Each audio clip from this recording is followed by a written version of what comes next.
गौरवतुंडम श्री कृष्ण चैतन्य प्रभु नित्यानंद श्री अद्वैतगदाधर श्रीवासादि गौरवतुंडम वीरम वीरम महाविष्णुम ज्वलंतम सर्वतोमुखम नरसिंहम विष्णुम भद्रम मृत्युर्मृत्यु नमाम्यहम्। जय नरसिंह श्री नरसिंह जय जय नरसिंह जय प्रह्लादेश जय पद्ममुख मुख पद्मभृंग भक्ति विघ्न विनाश नरसिंह भगवान की जय। भक्त प्रहलाद महाराज की जय। गुरुदेव महाराज की जय। श्रील प्रभुपाद की जय। गौर परमानंदे हरि हरि बोल। ഹരേ കൃഷ്ണ സർവശ്രീ രാധാകൃഷ്ണ അർപ്പണമസ്തു. എല്ലാവർക്കും ഈ സത്സംഗത്തിലേക്ക് സുസ്വാഗതം. ഹരേ കൃഷ്ണ. ഞാൻ അംബിക മാതാജി. ഹരേ കൃഷ്ണ. രതിദേവി മാതാജി. രതിദേവി മാതാജിയുടെ ആരാണ്? ശരിക്കും അമ്മയുടെ ചേച്ചിയോ? അത് തന്നെ. അമ്മയുടെ ചേച്ചി അല്ലേ? പ്രായം ചെന്ന് അങ്ങനെയല്ലേ? പ്രായമൊക്കെ ചെന്നു. ആണല്ലേ? അപ്പം നമുക്ക് രതിദേവി മാതാജിയുടെ വല്യമ്മയ്ക്ക് വേണ്ടിയിട്ട് നമുക്ക് 3 പ്രാവശ്യം ഹരേ കൃഷ്ണ മഹാമന്ത്ര ജപം ആത്മാവിന് നിത്യശാന്തി നേടാൻ വേണ്ടിയിട്ട്. ഹരേ കൃഷ്ണ കൃഷ്ണ കൃഷ്ണ ഹരേ ഹരേ ഹരേ രാമ രാമ രാമ ഹരേ ഹരേ. ഹരേ കൃഷ്ണ കൃഷ്ണ കൃഷ്ണ ഹരേ ഹരേ ഹരേ രാമ രാമ രാമ ഹരേ ഹരേ. ഹരേ കൃഷ്ണ കൃഷ്ണ കൃഷ്ണ ഹരേ ഹരേ ഹരേ രാമ രാമ രാമ ഹരേ ഹരേ.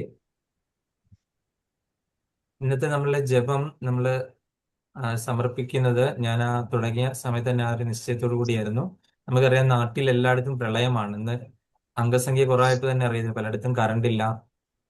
പടിഞ്ഞാറ് ഭാഗത്തൊക്കെ 1 മാസത്തോളം കഴിഞ്ഞു കഴിഞ്ഞാൽ തന്നെ അവർക്ക് സ്വന്തം വീടുകളിൽ താമസിക്കാൻ പറ്റില്ല. വീട്ടിലേക്ക് ചെന്ന് കഴിഞ്ഞു കഴിഞ്ഞാലോ ഒരു സാധനം ഇവിടെ ഇല്ല. ഇഴജന്തുക്കളും അങ്ങനെയുള്ള മറ്റുള്ള ചെളിയും ഇതെല്ലാം കൊണ്ട് നിറഞ്ഞു നിൽക്കുകയായിരിക്കും. സ്കൂളുകളിലൊക്കെ അഭയാർത്ഥികളായിട്ട് സ്വന്തം വീട് വിട്ടുപോയി ഒരുപാട് ദുരിതം അനുഭവിക്കുന്നവരുണ്ട്. അപ്പൊ എത്രയും പെട്ടെന്ന് ഈ പ്രളയമൊക്കെ തീർന്ന് എല്ലാവർക്കും അവനവന്റെ സ്വന്തം വീട്ടിലേക്ക് പോകാനായിട്ട് ഇടയാകട്ടെ. കറണ്ട് ഇല്ല, ഭക്ഷണം നേരെ ചൊവ്വേ കിട്ടാതെ, അതുപോലെ തന്നെ പല പകർച്ചവ്യാധികളും എല്ലാം പിടിപെട്ടുകൊണ്ടിരിക്കുകയാണ് നാട്ടില് ഈ മഴ ഇങ്ങനെ കൂടുന്നുണ്ട്. അപ്പൊ അങ്ങനെ ആ ദുരിതങ്ങളൊക്കെ അനുഭവിക്കുന്ന എല്ലാവർക്കും വേണ്ടിയിട്ടാണ് ഇന്നത്തെ പ്രാർത്ഥന സമർപ്പിച്ചിരിക്കുന്നത്. എത്രയും പെട്ടെന്ന് അവർക്കൊക്കെ പൂർവ്വസ്ഥിതിയിലേക്ക് വരാനായിട്ട് ഭഗവാൻ എത്രയും പെട്ടെന്ന് കൃപ ചൊരിയട്ടെ എന്ന് പ്രാർത്ഥിക്കുന്നു. അതുപോലെ തന്നെ അപർണ മാതാജി, ഹരേ കൃഷ്ണ. അപർണ മാതാജിയുടെ അച്ഛനും അമ്മയ്ക്കും സ്വാഗതം. കാര്യം അവരെ ഇപ്പോഴാണ് ആദ്യമായിട്ട് കാണുന്നത്. കാര്യം അവര് ബിഹൈൻഡ് ദ സീനായിരുന്നു കഴിഞ്ഞ കുറെ ക്ലാസ്സുകളിലൊക്കെ ആയിട്ട്. അപ്പം രണ്ടുപേരെയും കാണാൻ സാധിച്ചു. മാതാജി സുഖമായിട്ട് എത്തിയെന്ന് വിചാരിക്കും. ഇന്നലെ ഒന്ന് വിളിക്കണം എന്നൊക്കെ വിചാരിച്ചു, നടന്നില്ല. കാര്യം ഞാൻ മറന്നുപോയി എന്നുള്ളതാണ് വാസ്തവം. പിന്നെ പ്രഭു രാത്രിയിൽ എന്നെ വിളിച്ചപ്പോഴാണ്, ഒരു 7 മണി കഴിഞ്ഞിട്ട് വിളിച്ചപ്പോഴാണ് മാതാജി ഇവിടുന്ന് കയറിപ്പോയി എന്ന് പറയുന്നത്. അപ്പൊ അങ്ങനെ ആണ് ഞാൻ പെട്ടെന്ന് ഓർത്തു, ഞാൻ മറന്നുപോയല്ലോ. ഞാൻ അതിന്റെ തലേദിവസം ബുധനാഴ്ച വിചാരിച്ചുകൊണ്ടിരുന്നു ഒന്ന് വിളിക്കണം എന്ന് വിചാരിച്ചിരുന്നു. അങ്ങനെ വിട്ടുപോയി. അങ്ങനെ യാത്രയൊക്കെ സുഖമായിരുന്നോ? കുഴപ്പമില്ലായിരുന്നു ഗുരുജി. ഞാൻ വെളുപ്പിനെ എത്തി, 2:45 എത്തി എയർപോർട്ടിൽ. പിന്നെ എല്ലാം കഴിഞ്ഞിട്ട് ഇമിഗ്രേഷൻ കഴിഞ്ഞിട്ട് 3:45 പുറത്തു വന്നു. പിന്നെ ഞാൻ ഒരു 6 മണിയായപ്പോഴാണ് ബുക്ക് ചെയ്ത വണ്ടി. കുറച്ച് സമയം അവിടെ ഇരുന്നു. അവിടെ ഇരുന്നു. മറ്റേ ഇത് വിളിച്ചിട്ടാണ്, പ്രീപെയ്ഡ് ടാക്സി വിളിച്ചാണ് പോകുന്നത്? ഇല്ല, ഞാൻ ഊബർ ബുക്ക് ചെയ്യുക ചെയ്തത്. അവിടുന്ന് യൂബർ കിട്ടും അല്ലേ? അവിടുന്ന് ഡയറക്റ്റ് ഇവിടെ വീട് വരെ ഞാൻ ഊബറിലാണ്. അതെ അല്ലേ. ഓക്കെ. അപ്പൊ അങ്ങനെ സുഖമായിട്ട് എത്തി. ഇനിയിപ്പം എന്താണ്, മാതാജിക്ക് നാട്ടിൽ ചെന്ന് കഴിഞ്ഞിട്ട് എന്താണ് മായ പിടിക്കാതിരിക്കാൻ വേണ്ടി നമുക്ക് 3 പ്രാവശ്യം പ്രാർത്ഥിക്കാം. കാര്യം പിന്നെ മാതാജിയുടെ മനോകാമനകളെല്ലാം പൂർത്തിയാകാൻ വേണ്ടി നാട്ടിൽ ചെന്ന് കഴിഞ്ഞാൽ ഒരു അവസ്ഥ മായ കയറി പിടിക്കും എല്ലാവർക്കും. മാതാജിക്ക് എന്നല്ല, ആർക്കും. അതാണ് നാട്ടിലെ മായാലോകമാണ്. അപ്പൊ 3 പ്രാവശ്യം മാതാജിക്ക് വേണ്ടിയിട്ട് തുടർന്ന് കൃഷ്ണാവബോധം പ്രാക്ടീസ് ചെയ്ത് തുടർന്ന് ശക്തിയുക്തം പോകാനായിട്ട് നമുക്ക് പ്രാർത്ഥിക്കാം. ഹരേ കൃഷ്ണ കൃഷ്ണ കൃഷ്ണ ഹരേ ഹരേ ഹരേ രാമ രാമ രാമ ഹരേ ഹരേ. ഹരേ കൃഷ്ണ കൃഷ്ണ കൃഷ്ണ ഹരേ ഹരേ ഹരേ രാമ രാമ രാമ ഹരേ ഹരേ. ഹരേ കൃഷ്ണ കൃഷ്ണ കൃഷ്ണ ഹരേ ഹരേ ഹരേ രാമ രാമ രാമ ഹരേ ഹരേ. അപ്പൊ നമ്മളൊരു കാര്യം പറയാം, ഭഗവാൻ നമുക്ക് ഒരുപാട് സമയം തന്നിരിക്കുകയാണ്. അപ്പൊ ആ സമയം ഒട്ടും കളയാതെ യൂട്ടിലൈസ് ചെയ്യുക. സമയം, കാലം എന്ന് പറഞ്ഞ ഭഗവാൻ തന്നെയാണ്. ഭഗവാൻ കാലസ്വരൂപനാണ്. ആ കാലം ആർക്കു വേണ്ടിയിട്ടും നോക്കിയിരിക്കില്ല അല്ലേ? നമ്മൾക്ക് ഒരുപാട് സമയം ഇങ്ങനെ കഴിഞ്ഞു അല്ലേ? നമ്മൾ എത്രയും നാളും നമുക്ക് ഇത്രയും കൃപയൊക്കെ ചൊരിഞ്ഞ ഭഗവാനെ നമ്മൾ ഓർക്കാതെ ജീവിച്ചു. അപ്പൊ നമുക്ക് ഇതിന് അവസരം കിട്ടി, നമ്മൾ മനസ്സിലാക്കിയപ്പോൾ നമ്മൾ അതൊട്ടും പാഴാക്കരുത്. കാര്യം നമുക്ക് ഭഗവാൻ തന്നിരിക്കുന്ന അവസരം എപ്പോഴും തരണമെന്നില്ല. അപ്പൊ ആ തന്നിരിക്കുന്ന ആ സൗകര്യങ്ങളും അവസരങ്ങളും ഒക്കെ വിനിയോഗിച്ച് മുന്നോട്ട് പോവുക. തീർച്ചയായിട്ടും ഭഗവാന്റെ കൃപാകടാക്ഷങ്ങൾ ഉണ്ടാകും. ആ, വീണ്ടും മുറുക്കെ പിടിക്കുക, ആ പാതാരബന്ധങ്ങളിൽ മുറുക്കെ പിടിക്കുക. അപ്പം എന്ത് പ്രതിസന്ധികൾ ഉണ്ടായാലും അവിടെ നിന്ന് കൈ വിടരുത് എന്ന് മാത്രമേ ഉള്ളൂ. ഹരേ കൃഷ്ണ. ഹരേ കൃഷ്ണ ശോഭന മാതാജി. ഹരേ കൃഷ്ണ ബിന്ദു പ്രഭു. പ്രഭു എപ്പോഴാണ് ഇവിടെ നിന്ന് തിരിച്ചെത്തിയത്? പുണ്ടരീകധാമിൽ ഞാനൊരു 12 മണിയാകുമ്പോൾ എത്തി. മറ്റേ അവിടെ ഇപ്പൊ പ്രഭുജിന്റെ ഡ്യൂട്ടി ആയിരുന്നു, അതുകൊണ്ട് തിരിച്ചു വന്നു. തിരിച്ചു പോകുന്നല്ലേ? അവിടെ സത്സംഗം തുടങ്ങിയായിരുന്നു ആ സമയത്ത്? അല്ല അല്ല, അത് റെഡി ആയിക്കൊണ്ടിരിക്കുക ആ ടൈം. ആയിരുന്നേ ഉള്ളായിരുന്നു അല്ലേ?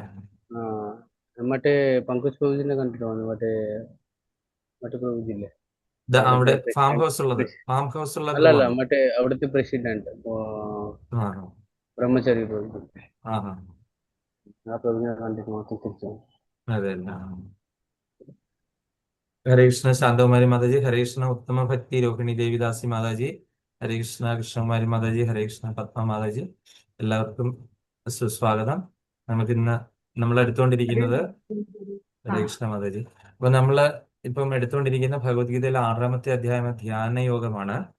അപ്പം ധ്യാനം എന്ന് പറയുന്നത് നമുക്കറിയാം, നമ്മൾ പലതവണ പറഞ്ഞു, നമ്മൾ സത്യയുഗത്തിലെ ഉപാസനാ മാർഗമാണ്. ഭഗവാനെ പ്രാപിക്കാൻ വേണ്ടി സത്യയുഗത്തിലിരുന്ന ആൾക്കാർ 1,00,000 വർഷം ആയുസ്സുണ്ടായിരുന്ന ഒരു യുഗത്തില് ചെയ്തുകൊണ്ടിരുന്ന ഒരു മാർഗമാണ് ധ്യാനയോഗം. ഭഗവാനെ ഉപാസിക്കാനായിട്ട് ഒരുപാട് മാർഗങ്ങളുണ്ട് എന്ന് നമുക്കറിയാം അല്ലേ? ഭഗവാനെ ഉപാസിക്കാനായിട്ട്. അപ്പൊ അതിലെ ഒന്ന് നമ്മൾ എന്താണ്, കർമ്മത്തിൽ കൂടെ അല്ലെ, കൃഷ്ണാവബോധമായിട്ടുള്ള പരമായ പ്രവർത്തനങ്ങൾ ചെയ്ത് കർമ്മത്തിൽ കൂടെ ഭഗവാനുമായിട്ട് യോഗം ചേരാം അല്ലെ? അതാണ് കർമ്മയോഗം എന്ന് പറയുന്നത്. പിന്നെ അടുത്തത് എന്താണ്, ജ്ഞാനയോഗം എന്ന് പറയുന്ന ഒരു യോഗമുണ്ട്. ജ്ഞാനയോഗം എന്ന് പറഞ്ഞാൽ അറിവിൽ കൂടെ ഭഗവാനെ പറ്റിയുള്ള കാര്യങ്ങൾ നമ്മൾ മനസ്സിലാക്കിയിട്ട് നമ്മൾ ഭഗവാനിലേക്ക് എത്തിച്ചേരുക. അതാണ് ജ്ഞാനയോഗം എന്ന് പറയുന്നത്. അറിവിൽ കൂടെ ഭഗവാനെ മനസ്സിലാക്കി അറിഞ്ഞ് ഭഗവാനിലേക്ക് എത്തിച്ചേരുക. ഹരേ കൃഷ്ണ. പത്മ മാതാജിക്ക് ഇന്ന് വെളിച്ചത്ത് വന്നല്ലോ. ഹരേ കൃഷ്ണ. കേക്കത്തില്ല മാതാജി, മ്യൂട്ടാണ് മാതാജി പറയുന്നത് കേൾക്കുന്നില്ല, കേൾക്കത്തില്ല, മൈക്ക് ഓഫാണ്.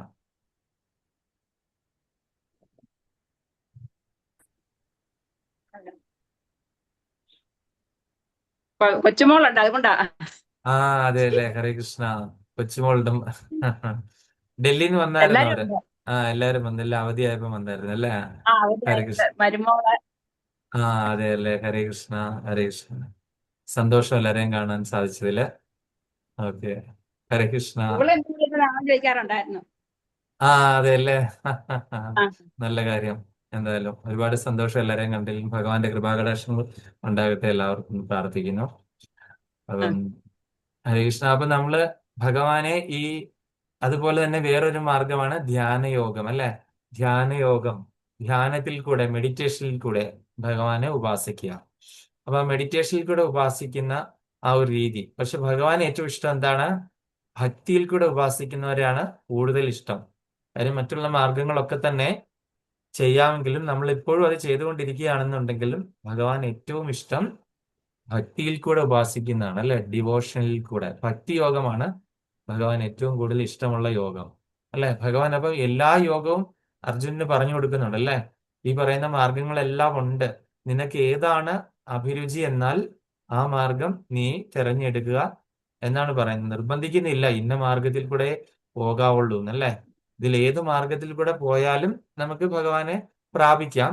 അപ്പൊ അതുകൊണ്ട് ഇതിൽ ഏത് മാർഗമായാലും വേണ്ടില്ല, നമുക്ക് ഏത് മാർഗത്തിൽ കൂടെ പോയാലും എന്താണ്, ഭഗവാനിലേക്ക് നമുക്ക് എത്തിച്ചേരാൻ പറ്റും. അപ്പൊ അത് നമ്മൾ ഉപാസകരാണ് തീരുമാനിക്കേണ്ടത് ഏത് മാർഗത്തിൽ കൂടെയാണ് പോകേണ്ടതെന്ന് അല്ലേ? അപ്പൊ നമുക്ക് അതിനുള്ള അവസരം ഭഗവാൻ ഇവിടെ തന്നിരിക്കുകയാണ് അല്ലെ? ഓരോരുത്തർക്കും ഓരോ രീതിയിലുള്ള ടേസ്റ്റ് ഉള്ളവരാണ് അല്ലെ? നമുക്കൊക്കെ ഓരോ തരത്തിലുള്ള കഴിവുകളുണ്ട് അല്ലെ? ഭഗവാൻ എല്ലാവർക്കും ഒരേ രീതിയിലുള്ള അല്ല തന്നിരിക്കുന്നത് അല്ലെ? എല്ലാവർക്കും ഒരേ അനുഭവമാണ് തന്നിരിക്കുന്നത് അല്ല?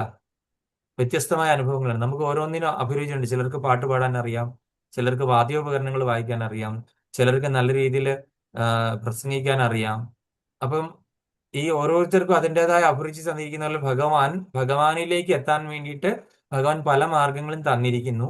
നമ്മൾ സാധകർക്ക് പൂർണ്ണമായിട്ടുള്ള അധികാരം തന്നിരിക്കുകയാണ്, നമുക്ക് ഏത് വേണമെങ്കിലും തിരഞ്ഞെടുക്കാം. അപ്പൊ ഭഗവാൻ ഈ മാർഗങ്ങളെല്ലാം ഉണ്ട്, അപ്പൊ നിനക്ക് ഇഷ്ടമുള്ളത് തിരഞ്ഞെടുക്കാം എന്ന് പറഞ്ഞ് ധ്യാനയോഗം ഭഗവാൻ പറഞ്ഞു കൊടുക്കുകയാണ്. ആർക്ക്? ഈ പറയുന്ന അർജുനന് പറഞ്ഞു കൊടുക്കുകയാണ് ധ്യാനയോഗം. ഇപ്പൊ ധ്യാനയോഗം എന്ന് പറഞ്ഞു കഴിഞ്ഞാൽ മെഡിറ്റേഷൻ. എങ്ങനെയാണ് മെഡിറ്റേഷൻ ചെയ്യുന്നത്? നിങ്ങൾ എല്ലാം ചെയ്തിട്ടുള്ളതായിരിക്കും അല്ലെ? യോഗ പ്രാക്ടീസ് ചെയ്യാത്തവര് വളരെ കുറവായിരിക്കും അല്ലേ? നിങ്ങൾ ശ്വാസമൊക്കെ പ്രാണായാമമൊക്കെ എടുത്ത് ഇങ്ങനെ ശ്വാസം എല്ലാം പിടിച്ചു കയറ്റി കുറെ നേരം വെച്ചുകൊണ്ടിരുന്ന് പിന്നെ ഇങ്ങനെ വിട്ടിട്ട് പിന്നെ എന്താണ്, പിന്നെ ഇവിടെ ഈ നെറുകന്തലയിൽ ഇവിടെയൊക്കെ ഭ്രൂമധ്യത്തിലേക്കൊക്കെ കേന്ദ്രീകരിച്ച് ഇങ്ങനെയൊക്കെ ഒരുപാട് പ്രക്രിയകൾ ചെയ്യണം അല്ലേ? അത് ചെയ്യുന്നത് എന്തുകൊണ്ട്? നമ്മുടെ ശരീരത്തിന് നല്ലതാണ്. ഒരു ശാരീരിക വ്യായാമമാണ് അല്ലേ? അത് മനസ്സിനെ ഒരുപാട് നിയന്ത്രിക്കാനായിട്ട് ഈ ശാരീരിക വ്യായാമം കൊണ്ട് സാധിക്കും. സാധാരണഗതിയിൽ കാറ്റിനെ പിടിച്ചിരുത്താൻ മനസ്സിനെ പിടിച്ചിരുത്താൻ ബുദ്ധിമുട്ടാണ്. അത്രയ്ക്ക് ബുദ്ധിമുട്ടാണ് നമ്മുടെ മനസ്സിനെ നിയന്ത്രിക്കാനായിട്ട്. അപ്പൊ ഈ യോഗ പ്രാക്ടീസ് ചെയ്ത് കഴിഞ്ഞാൽ, നമ്മുടെ പതഞ്ജലി മഹർഷി വിഭാവനം ചെയ്ത യോഗ പ്രാക്ടീസ് ചെയ്ത്, അഷ്ടാംഗ യോഗ പ്രാക്ടീസ് ചെയ്ത് തീർച്ചയായിട്ടും നമുക്ക് മനസ്സിനെ നിയന്ത്രിക്കാനായിട്ട് പറ്റും. പക്ഷെ മനസ്സിനെ നിയന്ത്രിച്ചു കഴിഞ്ഞാൽ നമ്മളതൊരു ശാരീരികമായിട്ടുള്ള എന്താണ് ബെനിഫിറ്റിന് വേണ്ടിയിട്ട്, അസുഖങ്ങളിൽ നിന്ന് രക്ഷപ്പെടാനും അതുപോലെ നമ്മുടെ ശരീരം പ്രായമാകാതിരിക്കാനും ഒക്കെയുള്ള ഒരു ഉപാധിയായിട്ടാണ് നമ്മൾ കാണുന്നത്. അവിടെ ഭഗവാൻ എന്ന് പറഞ്ഞ ഒരു എലമെന്റ് അവിടെ വന്നില്ല എങ്കിൽ ഈ യോഗം കൊണ്ട് എന്തർത്ഥം? അപ്പൊ അതാണല്ലോ പ്രധാനമായിട്ട് നമ്മൾ ഇതിൽ കണ്ടുവരുന്നത് അല്ലെ? ശ്ലോകങ്ങളിൽ കൂടെയൊക്കെ കണ്ടുവന്നത്. ഇനി എത്രാമത്തെ ശ്ലോകമാണ്? 10ആണോ? 10. അപ്പൊ നമ്മൾ 10ാമത്തെ ശ്ലോകം നോക്കുകയാണ്. യോഗി യുഞ്ജീത സതതം ആത്മാനം രഹസി സ്ഥിതഃ ഏകാകി യദചിത്താത്മാ നിരാശീരപരിഗ്രഹാം. യോഗി യുഞ്ജീത സതതമാത്മാനം രഹസി സ്ഥിതഃ ഏകാകി യദചിത്താത്മാ നിരാശീര പരിഗ്രഹാം. യോഗി യുഞ്ജീത സതത ആത്മാനം രഹസി സ്ഥിതഃ ഏകാകീയത ചിത്താത്മാ നിരാശീര പരിഗ്രഹം. ഹരേ കൃഷ്ണ. അപ്പൊ നമുക്ക് ഈ ശ്ലോകം ഓരോരുത്തരായിട്ട് വായിക്കാം. ഞാൻ അംബിക മാതാജി. ഹരേ കൃഷ്ണ. ശ്ലോകം 10. യോഗി യുഞ്ജീത സതതമാത്മാനം രഹസി സ്ഥിതഃ ഏകാകി യദചിത്താത്മാ നിരാശീര പരിഗ്രഹഃ. ഹരേ കൃഷ്ണ. അപർണ മാതാജി.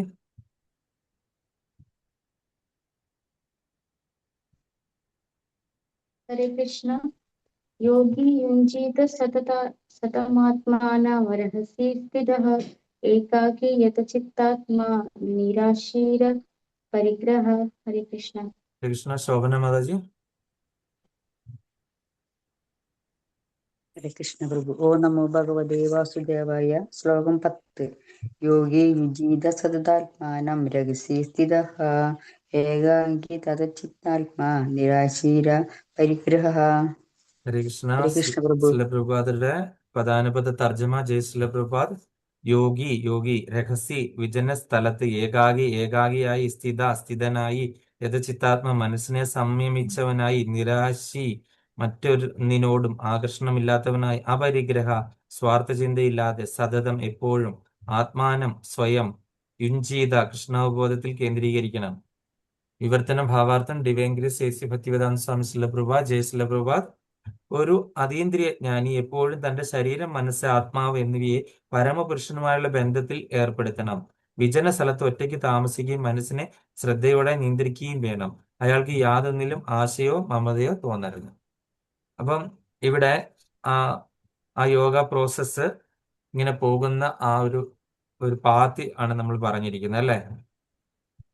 അപ്പൊ ആ യോഗ പ്രോസസ്സിന്റെ ആ ഒരു ഇത് വിജനമായ ഒരു സ്ഥലം എന്ന് പറഞ്ഞിട്ടാണ് തുടങ്ങിയിരിക്കുന്നത്. നമുക്കപ്പോ ഇതിന്റെ ഭാവാർത്ഥം ഒന്ന് നോക്കാം. ഭാവാർത്ഥം ഷിബി മാതാജി.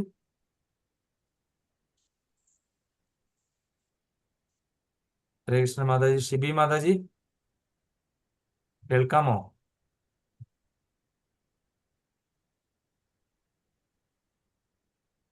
ശാന്തകുമാരി മാതാജി. ഷിബി മാതാജിയുടെ ഇത് വർക്ക് ചെയ്യുന്നില്ല സൂം.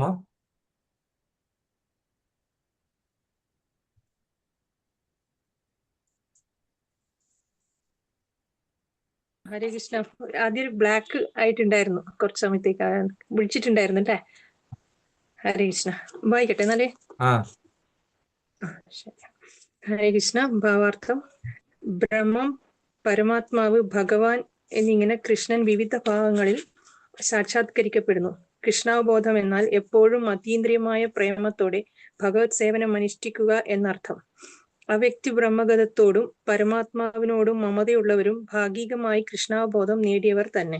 കൃഷ്ണന്റെ ആത്മീയ കിരണമാണ് അവ്യക്തിഗത ബ്രഹ്മം. പരമാത്മാവ് സർവവ്യാപ്തമായ ഭാഗിക രൂപവിസ്തരണവും. അതിനാൽ അവ്യക്തിഗതവാദിയും ധ്യാനിയും പരോക്ഷമായി കൃഷ്ണാവബോധമുള്ളവരത്രേ. നേരിട്ട് കൃഷ്ണാവബോധമാർന്നവനാണ് അത്യുത്തമനായ അതീന്ദ്രിയ ജ്ഞാനി. ബ്രഹ്മം, പരമാത്മാവ് എന്നീ പേരുകൾ കൊണ്ട് ഉദ്ദേശിക്കുന്നത് എന്തെന്ന് ആ ഭക്തൻ അറിയാം. പരമസത്യത്തെക്കുറിച്ചുള്ള അയാളുടെ അറിവ് പൂർണ്ണമാണ്. എന്നാൽ അവ്യക്തിഗതവാദികളും ധ്യാനയോഗികളും അപൂർണമായ വിധത്തിൽ കൃഷ്ണാബോധം ഉള്ളവരാണ്. എന്നാൽ ഇവരെല്ലാം താന്താങ്ങളുടെ പദ്ധതികൾ നിരന്തരം ഏർപ്പെട്ടുകൊണ്ടിരിക്കണമെന്ന് ഇവിടെ ഉദ്ബോധിപ്പിക്കുന്നു. അങ്ങനെ ഓരോരുത്തർക്കും വേഗത്തിലോ പതുക്കെയോ പരിപൂർണതയിലെത്താം. ഒരു അതീന്ദ്രിയ ജ്ഞാനി ആദ്യമായി ചെയ്യേണ്ടത് എപ്പോഴും കൃഷ്ണനിൽ തന്നെ മനസ്സുറപ്പിക്കലാണ്. കൃഷ്ണനെ പറ്റി എല്ലായ്പ്പോഴും ചിന്തിക്കണം. നിമിഷ നേരം പോലും മറന്നു പോകരുത്. ഭഗവാനിൽ മനസ്സ് ഏകാഗ്രമാക്കുന്നതാണ് സമാധി. ഏകാഗ്രീകരിക്കാൻ ഒരാൾ ഏകാഗ്രിയായിരിക്കുകയും ബാഹ്യ വിഷയങ്ങളുടെ ശല്യത്തിൽ നിന്ന് അകലുകയും വേണം. തന്റെ ആത്മസാക്ഷാത്കാരത്തിന് വിലങ്ങടിച്ച് നിൽക്കുന്ന ചുറ്റുപാടുകളെ ഉപേക്ഷിച്ച് അനുകൂലങ്ങളായവ സ്വീകരിക്കാൻ ബദ്ധശ്രദ്ധനായിരിക്കണം. ഉടമസ്ഥതാ ബോധത്തിൽ കുടുക്കിക്കളയുന്ന അനാവശ്യങ്ങളായ ഭൗതിക വസ്തുക്കളുടെ പിറകെ പായില്ലെന്ന് ദൃഢനിശ്ചയവും അയാൾക്കുണ്ടാവണം. നേരിട്ട് കൃഷ്ണാബോധ പ്രവർത്തനത്തിൽ ഏർപ്പെടുന്നവരിൽ ഈ മുൻകരുതലുകളും പൂർണ്ണതകളും തികച്ചും വളർന്നിരിക്കും. ഭൗതിക ലോഭങ്ങൾക്ക് ഏറെയൊന്നും ഇടവെക്കാത്ത സ്വാർത്ഥ പരിത്യാഗത്തെയാണ് നേരിട്ടുള്ള കൃഷ്ണാബോധം എന്ന് പറയുന്നത്. ശ്രീലരൂപ ഗോസ്വാമി കൃഷ്ണാബോധത്തെ ഇങ്ങനെ വിവരിക്കുന്നു. അനാസക്തസ്യ വിഷയാൻ യഥാർത്ഥമുപയുജ്ഞത നിർബന്ധ കൃഷ്ണ സംവേദയുക്തം വൈരാഗ്യമുച്യത്തെ. പ്രാപഞ്ചികതയാ ബുദ്ധ്യാ ഹരി സംബന്ധി വസ്തുന മുമുക്ഷുഭി പരിത്യാഗോ വൈരാഗ്യം ഫൽഗു കഥ്യത്തെ. യാതൊന്നിലും ആസക്തിയില്ലാതെയും അതേസമയം കൃഷ്ണനുമായി ബന്ധമുള്ള ഏതിനെയും സ്വീകരിച്ചുകൊണ്ടും ഉത്തമസ്ഥിതി കൈവരിച്ച ഒരാൾ മമതാബന്ധങ്ങളെ അതിക്രമിച്ചിരിക്കുന്നു. മറിച്ച് സർവ്വ വിഷയങ്ങളെയും അവ കൃഷ്ണനോട് ബന്ധപ്പെട്ടതാണെന്നറിയാതെ ഉപേക്ഷിക്കുന്നവന്റെ പരിത്യാഗം അത്രത്തോളം പൂർണ്ണമല്ല. ഭക്തിരസാമൃത സിന്ധു സർവവും കൃഷ്ണന്റേതാണെന്ന് കൃഷ്ണാബോധമാർന്ന ഭക്തന് നന്നായി അറിയാം. അതുകൊണ്ട് അയാൾ സ്വാർത്ഥ ലോഭോന്മുഖങ്ങളായ ചിന്തകളിൽ നിന്ന് മുക്തനാകുന്നു. തനിക്കായിട്ട് എന്തെങ്കിലും ഒന്നും അയാൾ ആഗ്രഹിക്കാറില്ല. കൃഷ്ണാബോധപൂർവം ആവശ്യമായവ സ്വീകരിക്കാനും അനുയോജ്യമല്ലാത്തവ ത്യജിക്കാനും അയാൾക്ക് കഴിയും. ഇന്ദ്രിയാതീതനാകയാൽ അയാൾ എപ്പോഴും ഭൗതിക വിഷയങ്ങളിൽ നിന്ന് ഒഴിഞ്ഞു നിൽക്കും. കൃഷ്ണാബോധം നേടാത്തവരോട് ബന്ധപ്പെടാതെ ഏകാഗിയായി ജീവിക്കും. കൃഷ്ണാബോധമാർന്ന വ്യക്തി ഒരു തികവുറ്റ യോഗിയായിരിക്കും. ഹരേ കൃഷ്ണ. ഹരേ കൃഷ്ണ. അപ്പൊ നമ്മള് വളരെ നല്ലൊരു ശ്ലോകമാണ് വായിച്ചത് അല്ലെ. ഇവിടെ ആ യോഗി യുഞ്ചിത എന്ന് പറഞ്ഞാൽ യോഗിയെ അതീന്ദ്രിയ ജ്ഞാനി എന്നാണ് ഇവിടെ പറഞ്ഞിരിക്കുന്നത് അല്ലെ. ഇന്ദ്രിയങ്ങൾക്ക് ഉപരി ഒരു അറിവ് നേടിയ ആള്. നമ്മളുടെ കാര്യം ഇന്ദ്രിയങ്ങൾ കൊണ്ട്, നമ്മളുടെ ഇന്ദ്രിയങ്ങൾ എന്താണ്, പഞ്ചേന്ദ്രിയങ്ങളുണ്ടല്ലേ. പഞ്ചേന്ദ്രിയങ്ങൾ നമ്മൾ കണ്ണുകൊണ്ട് കാണാൻ പറ്റുന്നതിന് പരിധിയുണ്ടല്ലേ. കണ്ണിന് നമുക്കൊരു പരിധി ഉണ്ടല്ലേ. ചില നമുക്ക് കണ്ണിൽ കാണാൻ പറ്റാത്ത വസ്തുക്കളുണ്ട്. നമ്മുടെ ചുറ്റോടിയിട്ട് ഒരുപാട് ജീവാത്മാക്കൾ ഇങ്ങനെ നടപ്പുണ്ട്. നമുക്ക് കാണാൻ പറ്റുമോ? നമുക്ക് കാഴ്ച ഉണ്ടെന്ന് പറഞ്ഞിട്ട് കാര്യമുണ്ടോ? ഇല്ല, നമുക്ക് കാണാൻ പറ്റത്തില്ല. അതുപോലെ തന്നെ മറ്റുള്ള ജീവികൾ, പട്ടിയും അതുപോലെ തന്നെ പൂച്ചയൊക്കെ കാണുന്ന പല സാധനങ്ങളും നമുക്ക് കാണാൻ പറ്റുന്നില്ല. ആ സാധനം ഇല്ലാത്തത് കൊണ്ടാണോ? നമുക്കറിയാം, നമ്മുടെ പരിസരത്തൊക്കെ ആരുടെയും വീട്ടില് ഇത് ജീവൻ പോവുകയാണെന്നുണ്ടെങ്കിൽ അല്ലെ, യമദൂതന്മാര് വരുന്നത് ആര് കാണും? പട്ടിയും പൂച്ചയ്ക്കൊക്കെ കാണാൻ പറ്റും അല്ലേ. നിങ്ങളാരും അവ ഓരിയിടും അല്ലേ. അവര് ബഹളം ഉണ്ടാക്കും. കാര്യം എന്താണ്? യമദൂതന്മാരെന്താണ്? പോത്തിന്റെ പുറത്താണ് വരുന്നത് അല്ലെ, യമപാശമായിട്ടാണ് വരുന്നത്. ഇവർക്ക് അത് കാണാൻ പറ്റുമ്പോൾ പട്ടിയൊക്കെ ഓരിയിടും ഒരു പ്രത്യേക ശബ്ദത്തിൽ. പ്രായം ചെന്നവരോടൊക്കെ ചോദിച്ചാറ്. ഇപ്പൊ ആരാ ഇത് കേൾക്കാനുണ്ട്? ഇപ്പൊ എല്ലാവരും സോഷ്യൽ മീഡിയയിലായത് കാരണം ആരും ഇതൊന്നും കേൾക്കാനോ അറിയാനൊന്നും പോകുന്നില്ല. നമ്മുടെ പരിസരത്തൊക്കെ ആരെങ്കിലും മരിക്കുമ്പോൾ ശ്രദ്ധിച്ചാൽ മതി, പട്ടിയും പൂച്ചയൊക്കെ ഭയങ്കര പ്രശ്നം ഉണ്ടാകും. അതുപോലെ ഭൂകമ്പമോ പ്രകൃതിക്ഷോഭമോ ഒക്കെ വരുമ്പോൾ നമുക്കറിയാം, പൂച്ചയ്ക്കൊക്കെ അത് മുൻകൂട്ടി ഈ സ്പന്ദനങ്ങൾ അറിയാൻ പറ്റും. അപ്പൊ അതൊക്കെ എന്ത് ചെയ്യും? കാട് കയറും. ആ പ്രദേശം വിട്ടേ അവർ പോകും അല്ലെ. അപ്പൊ അങ്ങനെ നമുക്കില്ലാത്ത പല സാധനങ്ങളും അവർക്കുണ്ട്. അപ്പം നമ്മുടെ ഇന്ദ്രിയങ്ങൾക്കും ഉള്ള ഒരു പരിധി ഉണ്ടല്ലോ എല്ലാത്തിനും. കാഴ്ചയ്ക്കാണെങ്കിലും കേൾവിക്കാണെങ്കിലും എല്ലാത്തിനും ഒരു പരിധിയുണ്ട്. അപ്പം അതെല്ലാം എന്താണ്, വളരെ ലിമിറ്റഡ് ആണ്. നമുക്ക് ഈ ഒരു മുറിക്കപ്പുറത്ത് എന്താണ് സംഭവിക്കുന്നത് അറിയത്തില്ല. അല്ല, തൊട്ട് ഒരു ചുവരിന് അപ്പുറം ഒരു കൊലപാതകം നടന്നു, അല്ലെങ്കിൽ അവിടെ അവിടെ ഇടിഞ്ഞു പൊളിഞ്ഞു വീണു എന്നൊക്കെ നമ്മൾ ചിലപ്പം പത്രം വഴിയായിരിക്കും അറിയുന്നത്, അല്ലെ സോഷ്യൽ മീഡിയ വഴിയായിരിക്കും അറിയുന്നത്. തൊട്ടടുത്ത് ഒരൊറ്റ ചുവരന്റെ വ്യത്യാസത്തിൽ ഇത് സംഭവിച്ചു എന്ന് നമുക്ക് അറിയാൻ പറ്റത്തില്ല. എന്തുകൊണ്ടാണ്? നമ്മളുടെ ആ ഇന്ദ്രിയങ്ങളുടെയൊക്കെ പരിധി അത്രയ്ക്കാണ്. നമുക്കറിയാം, ഒരു ശബ്ദം കേട്ട് കഴിഞ്ഞെങ്കിൽ, ഒരു നിലവിളി ശബ്ദം കേട്ട് കഴിഞ്ഞാൽ അത് ടി വിയിലാണോ അതോ അത് യഥാർത്ഥത്തിലാണോ, ഒരാള് നിലവിളിക്കുന്നതാണോ, അതോ ഒരാൾ ഡ്രാമ പ്രാക്ടീസ് ചെയ്യുന്നതാണോ, അതുപോലെ തന്നെ ഇത് ഏത് തരത്തിലുള്ളതാണെന്ന് അറിയാനേ പറ്റുന്നില്ല. കാര്യം അത്രയ്ക്ക് ലിമിറ്റഡ് ആണ് നമ്മളുടെ ഇന്ദ്രിയങ്ങൾ. അപ്പൊ ഈ ഇന്ദ്രിയങ്ങൾക്കൊക്കെ ഉപരി ചിന്തിക്കുന്ന ഒരു വ്യക്തിയാണ് അതീന്ദ്രിയ ജ്ഞാനി. അങ്ങനെയുള്ള യോഗികളെയാണ് അതീന്ദ്രിയ ജ്ഞാനി എന്ന് പറയുന്നത്. ഈ ശ്ലോകത്തിൽ യോഗി എന്നാണ് പറഞ്ഞിരിക്കുന്നത്. പക്ഷെ ശ്രീല പ്രഭുപാദർ അതിനെ എന്താണ്, അതീന്ദ്രിയ ജ്ഞാനിയാക്കി മാറ്റി ആ യോഗിയെ. കാര്യം എന്ന ഇന്ദ്രിയങ്ങൾക്ക് അപ്പുറം ചിന്തിക്കുന്ന ഒരു വ്യക്തി എപ്പോഴും അദ്ദേഹത്തിന്റെ ശരീരവും മനസ്സും ആത്മാവും പരമപുരുഷനുമായിട്ടുള്ള ബന്ധത്തിൽ ഏർപ്പെടുത്തണം. അപ്പം നമുക്കറിയാം, നമ്മൾ കണ്ടിട്ടുണ്ട് BMW നമ്മൾ കേട്ടിട്ടുണ്ട് അല്ലെ. എന്താണ് BMW? നമ്മൾ ഒരുപാട് തവണ പറഞ്ഞതാണ്. ഇനി റിപ്പീറ്റ് അടിച്ചു കഴിഞ്ഞാൽ ആൾക്കാർ ക്ഷമിക്കുന്നത്. BMW, പലർക്കും BMW എന്ന് പറഞ്ഞാൽ കാർ അറിയാം, പക്ഷെ അല്ല, body mind work. Body mind work, അല്ലെങ്കിൽ വേർഡ് എന്നും പറയും അല്ലെ, ശബ്ദം എന്നും പറയും വേർഡ്. അതായത് ശരീരവും മനസ്സും പിന്നെന്താണ്, നമ്മളുടെ വാക്കുകളും, അല്ലെങ്കിൽ ശരീരവും മനസ്സും നമ്മളുടെ പ്രവൃത്തിയും ഭഗവാനായിട്ട് സമർപ്പിക്കണം. BMW.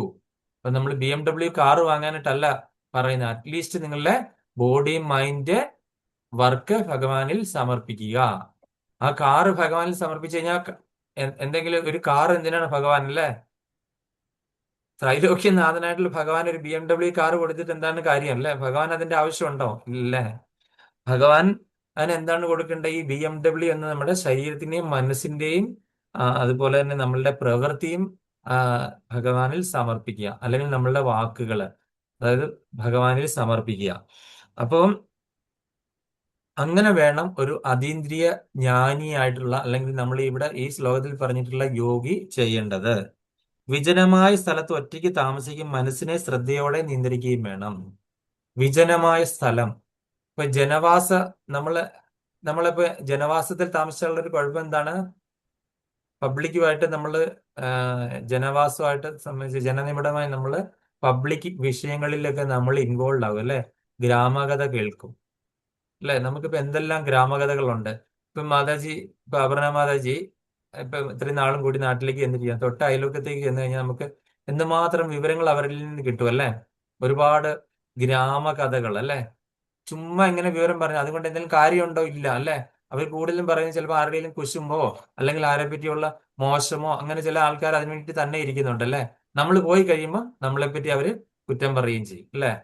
നമ്മളോട് വളരെ മറ്റുള്ള ഒരാളുടെ കുറ്റം പറഞ്ഞിട്ട് നമ്മളെ രസിപ്പിക്കാൻ വേണ്ടിയിട്ട് ഇങ്ങനെ പറഞ്ഞ് നമുക്കത് കേൾക്കുമ്പോൾ എന്താണ്, കുറച്ച് ആനന്ദമാകും. നമ്മുടെ ഇന്ദ്രിയങ്ങൾക്കൊക്കെ കുറച്ച് അനുഭൂതിയൊക്കെ വരും. ഇത് നമ്മൾ പോയി കഴിഞ്ഞ് അടുത്തയാള് അപ്പുറത്ത് നിൽക്കുമ്പോൾ അവരോട് പറയും, ദാ കണ്ടില്ലേ ഒരുത്തി വന്നിരിക്കുന്നു, അവളിതേ എങ്ങാണ്ടൊക്കെ പോയി കുറെ നാൾ ജോലിയൊക്കെ ചെയ്തിട്ട് അതൊക്കെ ഇട്ടിട്ട് വന്നിരിക്കുകയാണ്, എന്നാന്ന് ആർക്കറിയാം. ഇങ്ങനെ ആയിരിക്കും അവർ പറയുന്നത് അല്ലേ.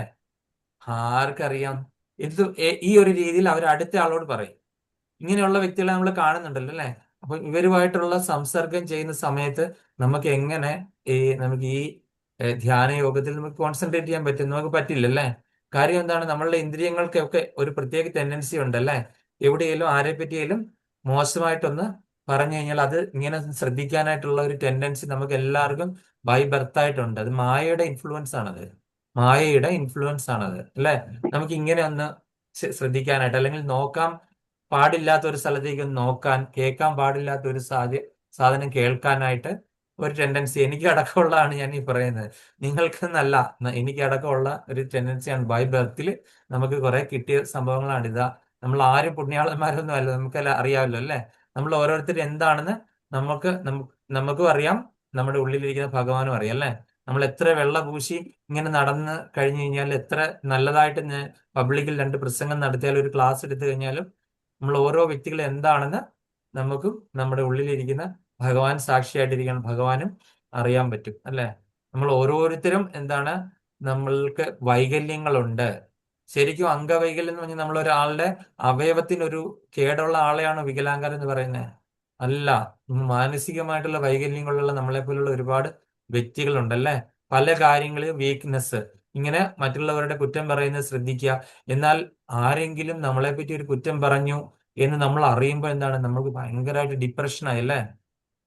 ഭയങ്കരമായിട്ട് മറ്റൊരാൾ ആരൊക്കെയോ പരദൂഷണം പറഞ്ഞ് അതിങ്ങനെ കറങ്ങി കറങ്ങി തിരിഞ്ഞ് നമ്മുടെ ചെവിയിലെത്തി, നമ്മളത് കേൾക്കുമ്പോൾ എന്താണ്, നമുക്ക് ഭയങ്കര ഡിപ്രഷനായി. അപ്പൊ ഇങ്ങനെയുള്ള കാര്യങ്ങളിൽ, അതുകൊണ്ടാണ് ഈ നാട്ടിൽ പോയി കഴിഞ്ഞു കഴിഞ്ഞാൽ, ഇവിടെയാണെങ്കിൽ അങ്ങനെ ഒരു പ്രശ്നമില്ല. മാതാജി അത് ഫീൽ ചെയ്തില്ല അല്ലേ. നമുക്കൊക്കെ ആർക്കാണ് നേരമുള്ളത് അല്ലേ? ജോലി കഴിഞ്ഞ് വരിക, നമ്മളിവിടെ നമ്മളുടെ കാര്യം ചെയ്ത് പോവുക. നമുക്ക് ഈ 24 hours നമുക്ക് പോരാതെയാണ് വരുന്നത്. പക്ഷെ നാട്ടിലാണെങ്കിൽ ഒരുപാട് സമയം കൂടും തോറും നമുക്ക് അതിനുള്ള ഉപാധികളുണ്ട്. അതുകൊണ്ടാണ് ഈ നാടെന്ന് പറഞ്ഞ്, ഞാൻ പേടിപ്പിക്കുകയല്ല. നാട്ടിൽ പോയി കഴിഞ്ഞു കഴിഞ്ഞാലുള്ള ഒരു അവസ്ഥ യഥാർത്ഥത്തിൽ ഞാൻ ഫേസ് ചെയ്താണ്. ഞാൻ വെക്കേഷൻ പോകാൻ തന്നെ ഇപ്പൊ ഇഷ്ടപ്പെടാറില്ല. പോയി കഴിഞ്ഞു കഴിഞ്ഞാൽ ഇതാണ്, നമുക്ക് നമ്മുടെ നാമജപം നമുക്ക് 16 റൗണ്ട് എന്നുള്ളത് 16 റൗണ്ട് ജപിക്കാൻ പറ്റുമോ ഇല്ലയോ എന്ന് അറിയത്തില്ല. ജപിച്ചാൽ തന്നെ അത് റഡാർ ചാൻഡിങ് ആയിരിക്കും. എന്താണ്, ഈ നടന്നും ഇരുന്നും ഉറങ്ങി എങ്ങനെയെങ്കിലും ഒക്കെ ആയിരിക്കും നമ്മളത് തീർക്കുന്നത്. ഒരു വഴിപാട് കണക്കിനായിരിക്കും തീർക്കുന്നത്. അങ്ങനെ ഒരുപാട് പ്രശ്നങ്ങൾ നാട്ടിൽ ചെന്ന് കഴിഞ്ഞാലുണ്ട് നമുക്ക്. അപ്പം അതുകൊണ്ടാണ് ഇവിടെ പറഞ്ഞത്, ഈ വിജനമായ ഒരു സ്ഥലത്ത് ചെന്നിരുന്ന് നമ്മൾ ഒറ്റയ്ക്ക് താമസിച്ച് ഈ യോഗ പ്രാക്ടീസ് ചെയ്തവര്, ധ്യാനയോഗം പ്രാക്ടീസ് ചെയ്യുന്നവര് എന്താണ്, മനസ്സിനെ നിയന്ത്രിക്കണം. മനസ്സിനെ നിയന്ത്രിക്കാനുള്ള വ്യായാമ മുറകളാണ് ഇതിൽ പഠിപ്പിക്കുന്നത് അല്ലെ. മനസ്സിനെ നിയന്ത്രിക്കുക. മനസ്സിനെ നിയന്ത്രിക്കാനായിട്ട് ഈ നമ്മൾ ഈ ഭക്തിയോഗം ഡയറക്റ്റ്ലി അങ്ങോട്ട് കയറത്തില്ലാത്ത ആൾക്കാരൊക്കെ അറ്റ്ലീസ്റ്റ് അതുകൊണ്ടാണ് ഈ പറഞ്ഞ ശ്രീ രവിശങ്കറിന്റെ അങ്ങനെയൊക്കെയുള്ളവർ പോകുന്നത് കൊണ്ട് കുഴപ്പമില്ല. പക്ഷെ അതിന്റെ അകത്ത് നമ്മൾ ഭഗവാനെ ഉൾക്കൊള്ളുകയാണെങ്കിൽ കുഴപ്പമില്ല അല്ലെ. അല്ലെങ്കിൽ അതാണ് ഏറ്റവും മുഖ്യം എന്ന് വിചാരിച്ചു കഴിഞ്ഞാൽ നമുക്ക് പെട്ടുപോകും. അപ്പൊ അതുകൊണ്ട് നമ്മള് എന്താണ്, വിജനമായ സ്ഥലത്ത് ഒറ്റയ്ക്ക് മനസ്സിനെ ശ്രദ്ധയോടെ നിയന്ത്രിക്കും. വളരെ ശ്രദ്ധയോടുകൂടി നിയന്ത്രിക്കണം. അതായത് മറ്റ് ശബ്ദങ്ങൾ അവിടുന്ന് ഇവിടുന്നൊക്കെ വരും, അതിനെയൊക്കെ ഒഴിവാക്കി ആദ്യം നമ്മുടെ കയ്യിലിരിക്കുന്ന ഒരു സാധനമുണ്ട്, ഈ സാധനം അല്ലേ. ഈ സാധനം അങ്ങ് ഓഫ് ചെയ്തിട്ടേക്കണം അല്ലെ, സൈലന്റിലാക്കി ഇട്ടേക്കണം. അത് ഇരുന്ന് കഴിഞ്ഞാൽ അതിനകത്ത് ഒരു ടിങ് എന്ന് പറഞ്ഞൊരു ശബ്ദം കേൾക്കും. അപ്പോഴത്തേനും ഉടനെ നമ്മൾ അതെന്താണെന്ന് അറിയാണ്ട് നോക്കും, ഇങ്ങനെ നോക്കും, ആരാണ് മെസ്സേജ് അയച്ചതെന്ന് നോക്കും. അത് കഴിഞ്ഞ് തിരിച്ചു വെക്കും. പിന്നെ നമ്മൾ ജപിക്കാൻ തുടങ്ങും, ഹരേ കൃഷ്ണ കൃഷ്ണ കൃഷ്ണ ഹരേ ഹരേ ജപിക്കാൻ തുടങ്ങുമ്പോൾ വീണ്ടും ഇവിടെ വരും. ഇതെടുത്ത് നോക്കി, ഇതപ്പം ശ്രീലപ്രഭാതർ പറഞ്ഞിട്ടുണ്ട്, ഈ വിരല് പുറത്തേക്ക് നമ്മൾ ജപിക്കുമ്പോൾ ഇടുകയല്ലേ, അതെങ്ങനെ ഇങ്ങനെ തോണ്ടാൻ വേണ്ടിയിട്ടാണെന്നല്ലേ. ജപിച്ചോണ്ട് ഈ വിരല് പുറത്തേക്ക് ഇട്ടിരിക്കും, നമുക്ക് തോണ്ടാൻ വേണ്ടിയിട്ട്. അപ്പം ആ ഒരു രീതിയിലേക്ക് ആൾക്കാർ ഈ വിരലിനെ യൂസ് ചെയ്ത് കഴിഞ്ഞു. ബാക്കി 2 വിരലിലും ജപമാലയിലാണ്. അപ്പൊ ഈ വിരല് ഫ്രീ ആണ്. അപ്പൊ ആ വിരലും കൊണ്ട് നമ്മൾ തോണ്ടും അല്ലെ, ഇങ്ങനെ മൊബൈലിൽ തോണ്ടി. ഇതാണ് നമ്മൾ ചെയ്യുന്നത്. അപ്പൊ ഇവിടെ പറഞ്ഞിരിക്കുന്നു, വിജനമായ സ്ഥലത്തിരുന്ന് മനസ്സിനെ നമ്മൾ ശ്രദ്ധ കേന്ദ്രീകരിക്കണം. അങ്ങനെ അയാൾക്ക് യാതൊന്നിലും ആശയോ മമതയോ തോന്നരുത്. അപ്പൊ നമുക്ക് പ്രത്യേകിച്ച് എന്തെങ്കിലും ഒരു വസ്തുവിനോട് ഒരു ആഗ്രഹമോ അതിനോട് ഒട്ടിച്ചേരലോ അറ്റാച്ച്മെന്റോ ഉണ്ടെങ്കിൽ നമുക്കിത് പറ്റില്ല അല്ലെ. വിജനമായ സ്ഥലത്ത് പോയി ഇരിക്കാൻ പറ്റുമോ? നമ്മളുടെ ചിന്ത മുഴുവനും എന്താണ്, നമുക്ക് ആ മമതയുള്ള അറ്റാച്ച്മെന്റ് ഉള്ള ഒരു വസ്തുവിനോടാണ് അല്ലെ. നമ്മുടെ വീട്ടിൽ തന്നെ നമ്മളിപ്പോ ഒരു വിജനമായ സ്ഥലത്തിരുന്ന് എനിക്ക് കുറച്ച് മെഡിറ്റേഷൻ ചെയ്യണം എന്ന് പറഞ്ഞ് നമ്മൾ പോയിരിക്കുകയാണ്. അപ്പോൾ നമുക്ക് എന്താണ്, നല്ല മണം വന്നു ഏതോ ഒരു ഫുഡിന്റെ അല്ലെ. ചിലപ്പോൾ നല്ല ചിക്കൻ പൊരിക്കുന്നതായിരിക്കും, അല്ലെങ്കിൽ മീനൊക്കെ അല്ല മത്തിയൊക്കെ വറക്കുമ്പോഴത്തേനും എന്താ ഒരു സ്മെല്ലാ വരുന്നല്ലേ. അപ്പൊ അത് ഇഷ്ടമുള്ളവർക്കാണ് ഈ സ്മെല്ലങ്ങ് കേട്ട് കഴിയുമ്പോഴത്തേനും എന്താണ്, ഈ ധ്യാനം എല്ലാം തകരാറാകും. ഇത് കിട്ടിയാൽ കഴിക്കാൻ പറ്റുന്നു. അപ്പൊ അവരുടെ നാവിക്കൂടെ ഇങ്ങനെ വെള്ളം വന്നു, എന്താണ്, എനിക്ക് മത്തി വറുത്തത് എവിടെയെങ്കിലും കിട്ടിയാൽ ഇന്ന് 2 എണ്ണം അടിക്കാൻ, ഇന്ന് സുഖമായിട്ട് കപ്പയും മത്തിക്കറിയും കൂടെ ഉണ്ടായിരുന്നു കഴിക്കായിരുന്നു എന്നൊരു ചിന്ത അങ്ങ് വരും അല്ലെ. ഇതെല്ലാം അങ്ങ് താറുമാറാകും. അപ്പൊ എന്താണ് സംഭവിക്കുന്നത്?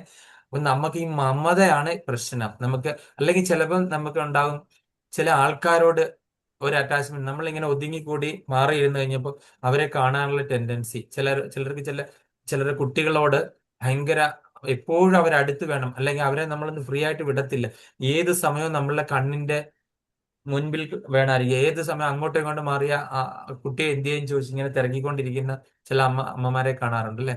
അങ്ങനെയുള്ളവർക്ക് ഇത് സാധ്യമല്ല. കാര്യം പ്രത്യേകിച്ച് ഒരു മമത ഒന്നിനോട്, ഒരു സംഭവത്തിനോട് വന്നിരിക്കുകയാണ് അല്ലെ. നമുക്ക് കുട്ടിയോട് സ്നേഹമാണ്, കുട്ടിയുടെ കാര്യങ്ങളെല്ലാം നമ്മൾ ചെയ്യണം, ഒരു അമ്മയാന്നുള്ള വലിയ ഉത്തരവാദിത്വമൊക്കെ ചെയ്യണമെങ്കിലും എന്താണ്, നമ്മൾ അതിനോട് ഒരു പ്രത്യേക മമത അധികമായിട്ട് വന്നത് കൊണ്ട് നമുക്ക് ഈ രീതിയിൽ നമുക്കൊരു സ്ഥലത്ത്, വിജനമായ സ്ഥലത്ത് പോയി ഇരുന്ന് നമുക്കിങ്ങനെ ധ്യാനം പ്രാക്ടീസ് ചെയ്യാന്ന് പറഞ്ഞു കഴിഞ്ഞാൽ നടക്കുന്ന കാര്യമല്ലാതായിട്ട് തീർന്നിരിക്കുകയാണ് അല്ലേ. അപ്പൊ അതുകൊണ്ട് ആ ഒരു യോഗ പ്രാക്ടീസ് ചെയ്യുമ്പോൾ നമ്മൾ അറ്റ്ലീസ്റ്റ് ശ്രദ്ധിക്കേണ്ടത്, നമ്മൾ മറ്റുള്ള വസ്തുക്കൾ, ഭൗതികമായിട്ടുള്ള വസ്തുക്കളോടുള്ള അമിതമായിട്ടുള്ള ആഗ്രഹങ്ങൾ ഒഴിവാക്കുക. അമിതമായ ആഗ്രഹങ്ങൾ ഒഴിവാക്കുക എന്ന് നമ്മൾ ഈ പ്രഭുജിക്ക് അങ്ങനെ ഈസി ആയിട്ട് പറയാം. ഈ എങ്ങനെയാണ് നമ്മൾ ഈ ഒരു ആശ്രമത്തിൽ താമസിച്ചുകൊണ്ട് ഇതൊക്കെ സാധിക്കുന്നതെന്ന് നമുക്ക് വിചാരിക്കാം അല്ലെ. ശ്രീല പ്രഭുപാദര് ഗൃഹസ്ഥാശ്രമി അല്ല ആയിരുന്നോ? ശ്രീല പ്രഭുപാദർക്ക് 6 മക്കളുണ്ടായിരുന്നു അല്ലെ. പിന്നെ അതുപോലെ തന്നെ നമ്മുടെ ഭക്തിവിനോദ ഠാക്കൂർ നമ്മളുടെ ആചാര്യ പരമ്പരയിലുള്ള അതാണ്. അദ്ദേഹത്തിന് ഇത്ര മക്കളുണ്ട്? 16 മക്കളുണ്ടായിരുന്നു അല്ലെ. അദ്ദേഹം ജഡ്ജി ആയിരുന്നു. ബംഗാളിലെ നവാബിന്റെ ഭരണകാലത്ത് മുഗൾ രാജാക്കന്മാർ ഭരിച്ചുകൊണ്ടിരുന്ന സമയത്ത്, അത് കഴിഞ്ഞ് ബ്രിട്ടീഷുകാർ വന്ന സമയത്തൊക്കെ ഇദ്ദേഹം അവിടുത്തെ എന്താണ് മജിസ്ട്രേറ്റ് ആയിരുന്നു അല്ലെ. അദ്ദേഹത്തിന്റെ വീട്ടിലേക്ക് ബ്രിട്ടീഷുകാര് റെയിൽവേ പാത ഇട്ട് കൊടുത്തു. അത്രയ്ക്ക് കഴിവുള്ള വ്യക്തിയാണ് അല്ലെ. അപ്പൊ അദ്ദേഹം വരുന്നത് എന്താണ് 8 മണി 9 മണി വീട്. ഇപ്പം നമ്മൾ പോയി കഴിഞ്ഞാൽ അറിയാം, എവിടെ? ബംഗാളിൽ ബീർനഗറിൽ വെസ്റ്റ് ബംഗാൾ ബീർനഗറിൽ പോയി കഴിഞ്ഞാൽ നമുക്ക് കാണാം റെയിൽപാത ബ്രിട്ടീഷുകാർ ഇദ്ദേഹത്തിന്റെ വീട്ടിൽ വരെ ഇട്ട് കൊടുത്തിരിക്കുകയാണ്. അവിടെയാണ് ഇപ്പം ഈ കൃഷ്ണകഥാ ദേശത്തിൽ നിന്നുള്ള ആൾക്കാർ അവിടെ ഭക്തിവിനോദ് ഠാക്കൂറിന് വേണ്ടിയിട്ട് ഒരു ടെമ്പിൾ പണിതുകൊണ്ടിരിക്കുകയാണ്. ബീർനഗർ പ്രോജക്റ്റ് എന്ന് പറയും. അപ്പൊ ആ ഒരു സ്ഥലത്ത് അദ്ദേഹം 16 മക്കളുണ്ട് അല്ലെ. ഈ 16 മക്കൾ ഇദ്ദേഹം ഈ ജോലിയെല്ലാം കഴിഞ്ഞ് വരുന്ന സമയത്ത് 8 മണിയൊക്കെ ആകുന്ന സമയത്താണ് ഇദ്ദേഹം സന്ധ്യാരതിയൊക്കെ ചെയ്യുന്നത് അല്ലെ. കാര്യം വന്നു കഴിഞ്ഞ സമയത്ത് എല്ലാവരും നാമം ജപിച്ചുകൊണ്ടിരിക്കുകയായിരിക്കും അല്ലെ. ഇദ്ദേഹത്തിന്റെ മക്കളെല്ലാം ഗൗഡിയ വൈഷ്ണവ സമ്പ്രദായം പിന്തുടരുന്നു. എല്ലാ മക്കളും ഒരേപോലെ ഇരുന്ന് നാമം ജപിച്ച് ഭഗവാന്റെ കാര്യങ്ങളും ചെയ്തുകൊണ്ട്, പ്രാർത്ഥനകൾ, ഭഗവത്ഗീത ഒക്കെ പാരായണം ചെയ്തുകൊണ്ടിരിക്കുന്ന സംഭവമാണ് ഇദ്ദേഹം വരുന്നത് കാണുന്നത് അല്ലെ. അപ്പം അതാണ് നമുക്ക് മനസ്സിലാക്കാനുള്ള. ഇപ്പം ആ കുട്ടികളോടെല്ലാം മമത ഇല്ലായകയല്ല, കുട്ടികളെ എല്ലാം തന്നെ കൃഷ്ണാവബോധത്തിൽ കൊണ്ടുവരാനായിട്ട് അദ്ദേഹത്തിന് സാധിച്ചു. എല്ലാവരും തന്നെ ഉയർന്ന വൈഷ്ണവരാക്കി മാറ്റി. അദ്ദേഹത്തിന്റെ ഒരു മകനാണ് ശ്രീല പ്രഭുപാദരുടെ ഗുരുവായ ഭക്തി സിദ്ധാന്ത സരസ്വതി ഠാക്കൂർ ഗോസ്വാമി പ്രഭുപാദർ എന്ന് പറയുന്ന ആള്. നമ്മുടെ അഭയചരണാരവിന്ദ ഭക്തിവേദാന്ത സ്വാമി ശ്രീല പ്രഭുപാദരുടെ ഗുരുവായ ഭക്തി സിദ്ധാന്ത സരസ്വതി ഈ ഭക്തി വിനോദ് ഠാക്കൂറിന്റെ ഈ 16 മക്കളിലെ ഒരു മകനാണ് അല്ലെ. അപ്പം നമുക്കിത് മനസ്സിലാക്കാനായിട്ട് സാധിക്കും. അപ്പൊ എങ്ങനെ നമുക്ക് ഈ മമതാ ബന്ധം ഒഴിവാക്കാനായിട്ട് സാധിക്കും എന്ന് പറഞ്ഞു കഴിഞ്ഞാൽ, ഈ ഭൗതിക വസ്തുക്കളെല്ലാം തന്നെ ടെമ്പററി ആണെന്ന് നമ്മൾ മനസ്സിലാക്കുക അല്ലെ. ഭൗതിക വസ്തുക്കൾ, നമ്മളിപ്പോ ഈ മുഖത്ത് ചായയെല്ലാം തേച്ച് നമ്മൾ ഈ മോടി പിടിപ്പിക്കുന്ന ഈ ശരീരം എന്ന് പറഞ്ഞത് എത്രമാത്രം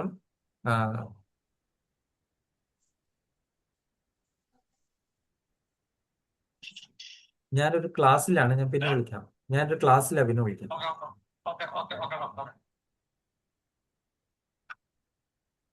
അപ്പൊ നമ്മൾ ഈ മോടി പിടിപ്പിച്ചുകൊണ്ടിരിക്കുന്ന ഈ സംഭവങ്ങളൊക്കെ വളരെ ടെമ്പററി ആണെന്ന് നമ്മൾ അറിഞ്ഞു കഴിഞ്ഞാൽ നമുക്ക് അതിനോട് ആസക്തി തോന്നുമോ?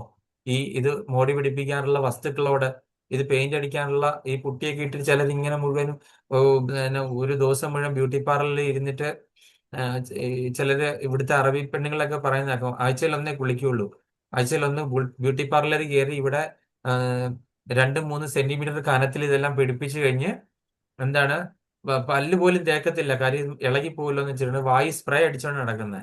അങ്ങനെ കഴിയുന്നവരുണ്ട്. അതേ ഡ്രസ്സിൽ കയറി കട്ടിലേക്ക് പോകും, പിന്നെ ഇറങ്ങും. ഇങ്ങനെ ഒരാഴ്ച മറ്റും പോകുന്ന ആൾക്കാരൊക്കെ ഉണ്ട്. മുഴുവൻ ഊത് പോലത്തെ വലിയ സുഗന്ധദ്രവ്യങ്ങൾ അടിച്ചുകൊണ്ട് കുളിച്ചു കഴിഞ്ഞാൽ അതെല്ലാം ഇളകി പോകും. നല്ല പൈസ കൊടുത്ത് ചെയ്ത് വെച്ചിരിക്കുന്ന. അപ്പൊ അങ്ങനെ നടക്കുന്ന ആൾക്കാർ വരെ ഉണ്ടല്ലേ. കാര്യം ഈ ശരീരത്തോട് ഭയങ്കര അറ്റാച്ച്മെന്റ്, ഈ ശരീരം നശിക്കുന്നതാണെന്നുള്ള ആ ഒരു സംഭവം. കാര്യം അവർക്ക് മറ്റുള്ള കാര്യത്തിലൊക്കെ ഭയങ്കര ബുദ്ധിയാണ്, പക്ഷെ ഈ ശരീരം നശിക്കുന്നതാണ്, ഇത് മണ്ണോട് ചേർന്ന് പോകുന്നതാണ്. നമ്മുടെ ആത്മാവാണ് സ്ഥിരം, ആത്മാവാണ് ഭഗവാന്റെ ശാശ്വത അംശം എന്ന് അറിയാൻ വയ്യാത്ത ആൾക്കാരാണ് ഈ പ്രത്യേകിച്ച് ഓരോ കാര്യത്തിനോടും മമത ഉണ്ടാകുന്നത്. അപ്പൊ ഇവിടെ ഈ ഭാവാർത്ഥത്തിൽ നിങ്ങൾ ഒരുപാട് കാര്യങ്ങൾ നമ്മൾ കണ്ടിട്ടുണ്ടല്ലേ. നമ്മൾ ഭക്തിരസാമൃത സിന്ധുവിലെ ഒരു ശ്ലോകം ഇവിടെ പറഞ്ഞിട്ടുണ്ടല്ലേ. യാതൊന്നിലും ആസക്തി ഇല്ലാതെ അതേസമയം കൃഷ്ണനുമായി ബന്ധമുള്ള എന്തിനേയും സ്വീകരിച്ചുകൊണ്ട് ഉത്തമ ഭക്തി കൈവരിച്ച ഒരാൾ മമതാ ബന്ധങ്ങളെ അതിക്രമിച്ചിരിക്കുന്നു. മറിച്ച് സർവ്വ വിഷയങ്ങളെയും അവ കൃഷ്ണനോട് ബന്ധപ്പെട്ടതാണെന്ന് അറിയാതെ ഉപേക്ഷിക്കുന്നതിന്റെ പരിത്യാഗം അത്രത്തോളം പൂർണ്ണമല്ല. ഭക്തിരസാമൃത സിന്ധുവിൽ പറഞ്ഞിരിക്കുന്ന ഒരു ശ്ലോകം നമ്മൾ വളരെയധികം ശ്രദ്ധിക്കേണ്ടതാണ് അല്ലേ. യാതൊന്നിലും ആസക്തി ഇല്ലാതെയും അതേസമയം കൃഷ്ണനുമായുള്ള ബന്ധം കൃഷ്ണനുമായി ബന്ധമുള്ള ഏതിനെയും സ്വീകരിച്ചു കൊണ്ടും. അപ്പൊ നമ്മള് ഒരു പുഷ്പം കാണുമ്പോൾ നമ്മൾ എന്താണ് ചിന്തിക്കേണ്ടത്? ഈ പുഷ്പം കാണുമ്പോൾ നമ്മൾ ആദ്യം എന്ത് ചെയ്യും? നമ്മളെടുത്ത് തലമുടി കുത്തി വെക്കാനായിട്ട് നോക്കും അല്ലെ. എന്ത് നല്ല ഉടനെ എടുത്ത് നമ്മളെടുത്ത് മണത്തു. തീർന്നില്ല, അത് എച്ചിലായില്ലേ. പക്ഷെ കൃഷ്ണനുമായിട്ട് ബന്ധം ഈ പുഷ്പം അല്ലേ, ഈ പുഷ്പം എത്ര ഭംഗിയായിട്ടിരിക്കുന്നു, എത്ര സുഗന്ധമുള്ളതാണല്ലേ. അപ്പൊ ഇത് സൃഷ്ടിച്ച ആ ഭഗവാൻ എത്ര സുന്ദരനായിരിക്കും. ഈ പുഷ്പത്തിന് ഇത്രയും ഭംഗിയുണ്ടെങ്കിൽ ഇത് സൃഷ്ടിച്ചതിന്റെ സൃഷ്ടികർത്താവ് എത്രയോ ഭംഗിയുള്ളതായിരിക്കും. അതുകൊണ്ട് ഇതിന്റെ സൃഷ്ടികർത്താവിന് തന്നെ ഞാൻ കൊടുത്തിട്ട് അദ്ദേഹത്തിന്റെ അടുക്കൽ നിന്ന് ഇത് പ്രസാദമായിട്ട് സ്വീകരിക്കുവാണെന്നുണ്ടെങ്കിൽ എനിക്കിത് തലയിൽ വെക്കാമായിരുന്നു. നമ്മുടെ ഒരു പൂ കാണുമ്പോൾ ആ പൂവിൽ ഇതിന്റെ സൃഷ്ടികർത്താവായിട്ടുള്ള ആ കൃഷ്ണന്റെ ഭംഗി നമ്മൾ മനസ്സിലോർക്കുക. മനസ്സിലായില്ലേ? അതുപോലെ തന്നെ നമ്മളൊരു കടയിൽ പോയി ഒരു ആഭരണം കണ്ടു. ഈ ചിലപ്പോൾ ഇങ്ങനത്തെ ഈ ഷോമാലകളൊക്കെ ഇല്ലേ. ഈ മാല എൻ്റെ വീട്ടിൽ വെച്ചിരിക്കുന്ന ആ ഒരു ഡയറ്റിയൽ വിഗ്രഹത്തില്, ആ ശ്രീ വിഗ്രഹത്തിൽ അണിയിക്കാണ്ട് കൊള്ളും. ഇത് കൃഷ്ണന് നല്ല ചേർച്ചയായിരിക്കും. നമ്മൾ പോകുമ്പോ ഒരു പട്ടിന്റെ ഒരു തുണി കണ്ടു. ഇതെന്റെ ആൾട്ടറിൽ ഇരിക്കുന്ന, എന്റെ പൂജാമുറിയിൽ ഇരിക്കുന്ന കൃഷ്ണന് എനിക്ക് നല്ല രീതിയിൽ ഒരു പട്ടുടയാട തുന്നി ചേർക്കാൻ പറ്റും. ഒരു മഞ്ഞ വസ്ത്രം കാണുമ്പോൾ ഇതെന്റെ ഭഗവാന്റെ വസ്ത്രം ആണല്ലോ, ഇത് എന്റെ ഭഗവാൻ ഉടുത്ത ഉടയാടയുടെ നിറമാണല്ലോ എന്ന് തോന്നുക. മഞ്ഞയോടുള്ള അട്രാക്ഷൻ അത് ഭഗവാന്റെ പീതാംബരമായിട്ട് കാണുകയും, ഒരു മയിൽപീലി കാണുമ്പോൾ അത് ഭഗവാന്റെ മയിലിനെ കാണുമ്പോൾ ഇത് ഭഗവാന്റെ തലയിൽ ധരിച്ചിരിക്കുന്ന, ഭഗവാന്റെ മുകുടത്തിൽ ധരിച്ചിരിക്കുന്ന ആ ഒരു വസ്തുവാണ്. അങ്ങനെ ഭഗവാന്റെ രൂപം ഓർക്കുക. ഇങ്ങനെ ഏത് ഒരു പശുവിനെ കാണുമ്പോൾ നമ്മൾ എന്താണ് ചിന്തിക്കുന്നത്? ഭഗവാൻ എത്രയോ പശുക്കളുടെ കൂടെ മേഞ്ഞു നടന്നതാണ് അല്ലെ. ഗോപാലകനായിട്ടുള്ള ആ ഒരു ഭഗവാനെ ആ ഒരു സമയത്ത് കാണുക അല്ലെ. അങ്ങനെ നമ്മൾ കണ്ണിൽ കാണുന്ന ഓരോന്നിനെയും ഭഗവാനുമായിട്ട് നമ്മൾ ബന്ധപ്പെടുത്തി കാണുകയാണെന്നുണ്ടെങ്കിൽ ആ ആസക്തി അത് എന്തുകൊണ്ടും നല്ലതാണ്. അപ്പൊ അങ്ങനെയുള്ള ആള് ഈ മമതാ ബന്ധങ്ങളെ, ഈ പൂവിനോട് ആകർഷണം തോന്നി. ഇപ്പൊ പിന്റു പ്രഭുജി ഒരു പൂ കിട്ടിയാൽ എന്താണ്, ഈ മരുഭൂമിയിലാണെങ്കിൽ അവിടുന്ന് ഒരു പൂ കിട്ടി കഴിഞ്ഞാൽ ഉടനെ എനിക്ക് കൊണ്ടേ തരും അല്ലേ.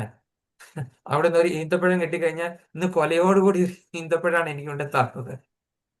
എനിക്ക് ഒരു മാസത്തേക്ക് ഉപയോഗിക്കാനുണ്ട്, പക്ഷെ ചീഞ്ഞു പോകാതെ ഇരുന്നാൽ മതിയായിരുന്നു അല്ലേ. ഇതെന്ത് കിട്ടിക്കഴിഞ്ഞാലും എന്താണ്, ഇത് ഒരു ഭക്തന് കൊടുക്കുകയാണെന്നുണ്ടെങ്കിൽ എന്താണ്, സാധാരണ വ്യക്തിക്ക് കൊടുത്തു കഴിഞ്ഞാൽ അത് അവര് ദുരുപയോഗം ചെയ്യും. അതുകൊണ്ട് ഭക്തന് കൊടുക്കുകയാണെന്നുണ്ടെങ്കിൽ അവരത് ഭഗവാനെ നിവേദിച്ചിട്ട് കഴിക്കുമല്ലോ എന്ന് വിചാരിക്കുക. ആ ഒരു പഴം കിട്ടുകയാണെങ്കിൽ ഇത് ഭഗവാന് കൊടുക്കണം എന്നുള്ള ആ ഒരു ചിന്ത മനസ്സിൽ വരിക. ആ മമത നല്ലതാണ് അല്ലെ. ഏതൊരു ഭൗതിക വസ്തുക്കളിലും അതിൽ ഭഗവാനെ ചേർക്കാനായിട്ട് ഉള്ള ഒരു മമത അതെന്ന് പറഞ്ഞു കഴിഞ്ഞാൽ വളരെ നല്ലൊരു മമതയാണ്. മറിച്ച് സർവ്വ വിഷയങ്ങളെയും അവ കൃഷ്ണനോട് ബന്ധപ്പെട്ടതാണെന്ന് അറിയാതെ ഉപേക്ഷിക്കുന്നവന്റെ പരിത്യാഗം അത്രത്തോളം പൂർണ്ണമല്ല. അതായത് ഈ ധ്യാനത്തിലൊക്കെ ഇരിക്കുന്ന ആൾക്കാർ എങ്ങനെയാണെന്നറിയോ, ഇപ്പം നോൺ വെജ് ഉപേക്ഷിക്കുന്നു അല്ലെ.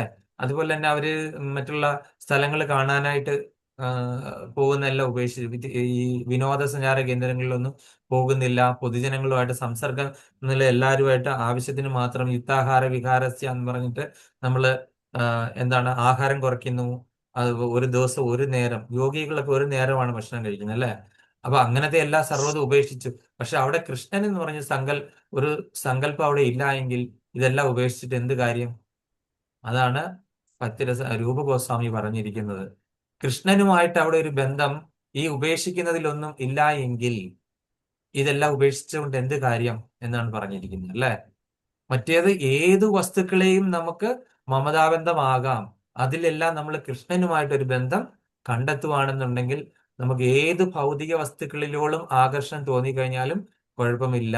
ഇതെന്റെ ഭഗവാന് വേണ്ടിയിട്ടാണ്, ഇത് കിട്ടുവാണെന്നുണ്ടെങ്കിൽ എന്റെ ഭഗവാന് നിവേദിക്കാം, അല്ലെങ്കിൽ ഈ സാധനം മേടിച്ചു കഴിഞ്ഞു കഴിഞ്ഞാൽ ഇപ്പൊ എന്റെ ഭഗവാന് കൊടുത്തിട്ട് എനിക്കത് ഭക്ഷിക്കാമല്ലോ. ആ രീതിയിലാണെങ്കിൽ ആ വിധത്തിലുള്ള മമതാബന്ധങ്ങള് എന്ന് പറഞ്ഞാൽ നല്ല ഗ്രേഡ് കൂടിയ മമതാബന്ധങ്ങളും, എന്നാൽ നമ്മൾ എല്ലാത്തിനെയും ഉപേക്ഷിക്കുക, അത് ഭഗവാനുമായിട്ട് യാതൊരു ബന്ധവും ഇല്ലാതെ ഉപേക്ഷിക്കുന്നതിൽ യാതൊരു കാര്യം ഇല്ലതാനും എന്നാണ് ഇവിടെ പറഞ്ഞിരിക്കുന്നത്.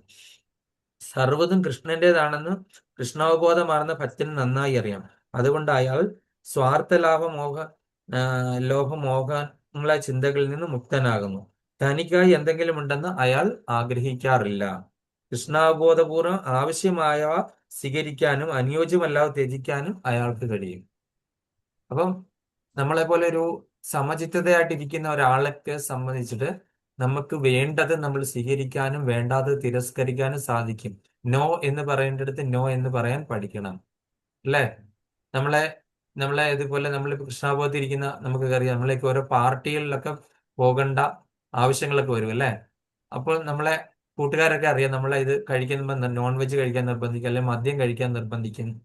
അപ്പം നമ്മൾ അങ്ങ് വിചാരിക്കുകയാണ്, ഓക്കെ, ഇവർ ഇത്രയും പറഞ്ഞാലേ, നിർബന്ധിച്ചല്ലേ, ഇതിലെ ഒരു സിപ്പ് എടുത്ത് കുടിച്ചേക്കാം എന്ന് നമ്മൾ വിചാരിക്കുകയാണെന്നുണ്ടെങ്കിലോ നമ്മളുടെ കൃഷ്ണാബോധം അവിടെ കൊണ്ട് തീർന്നു, അല്ലേ?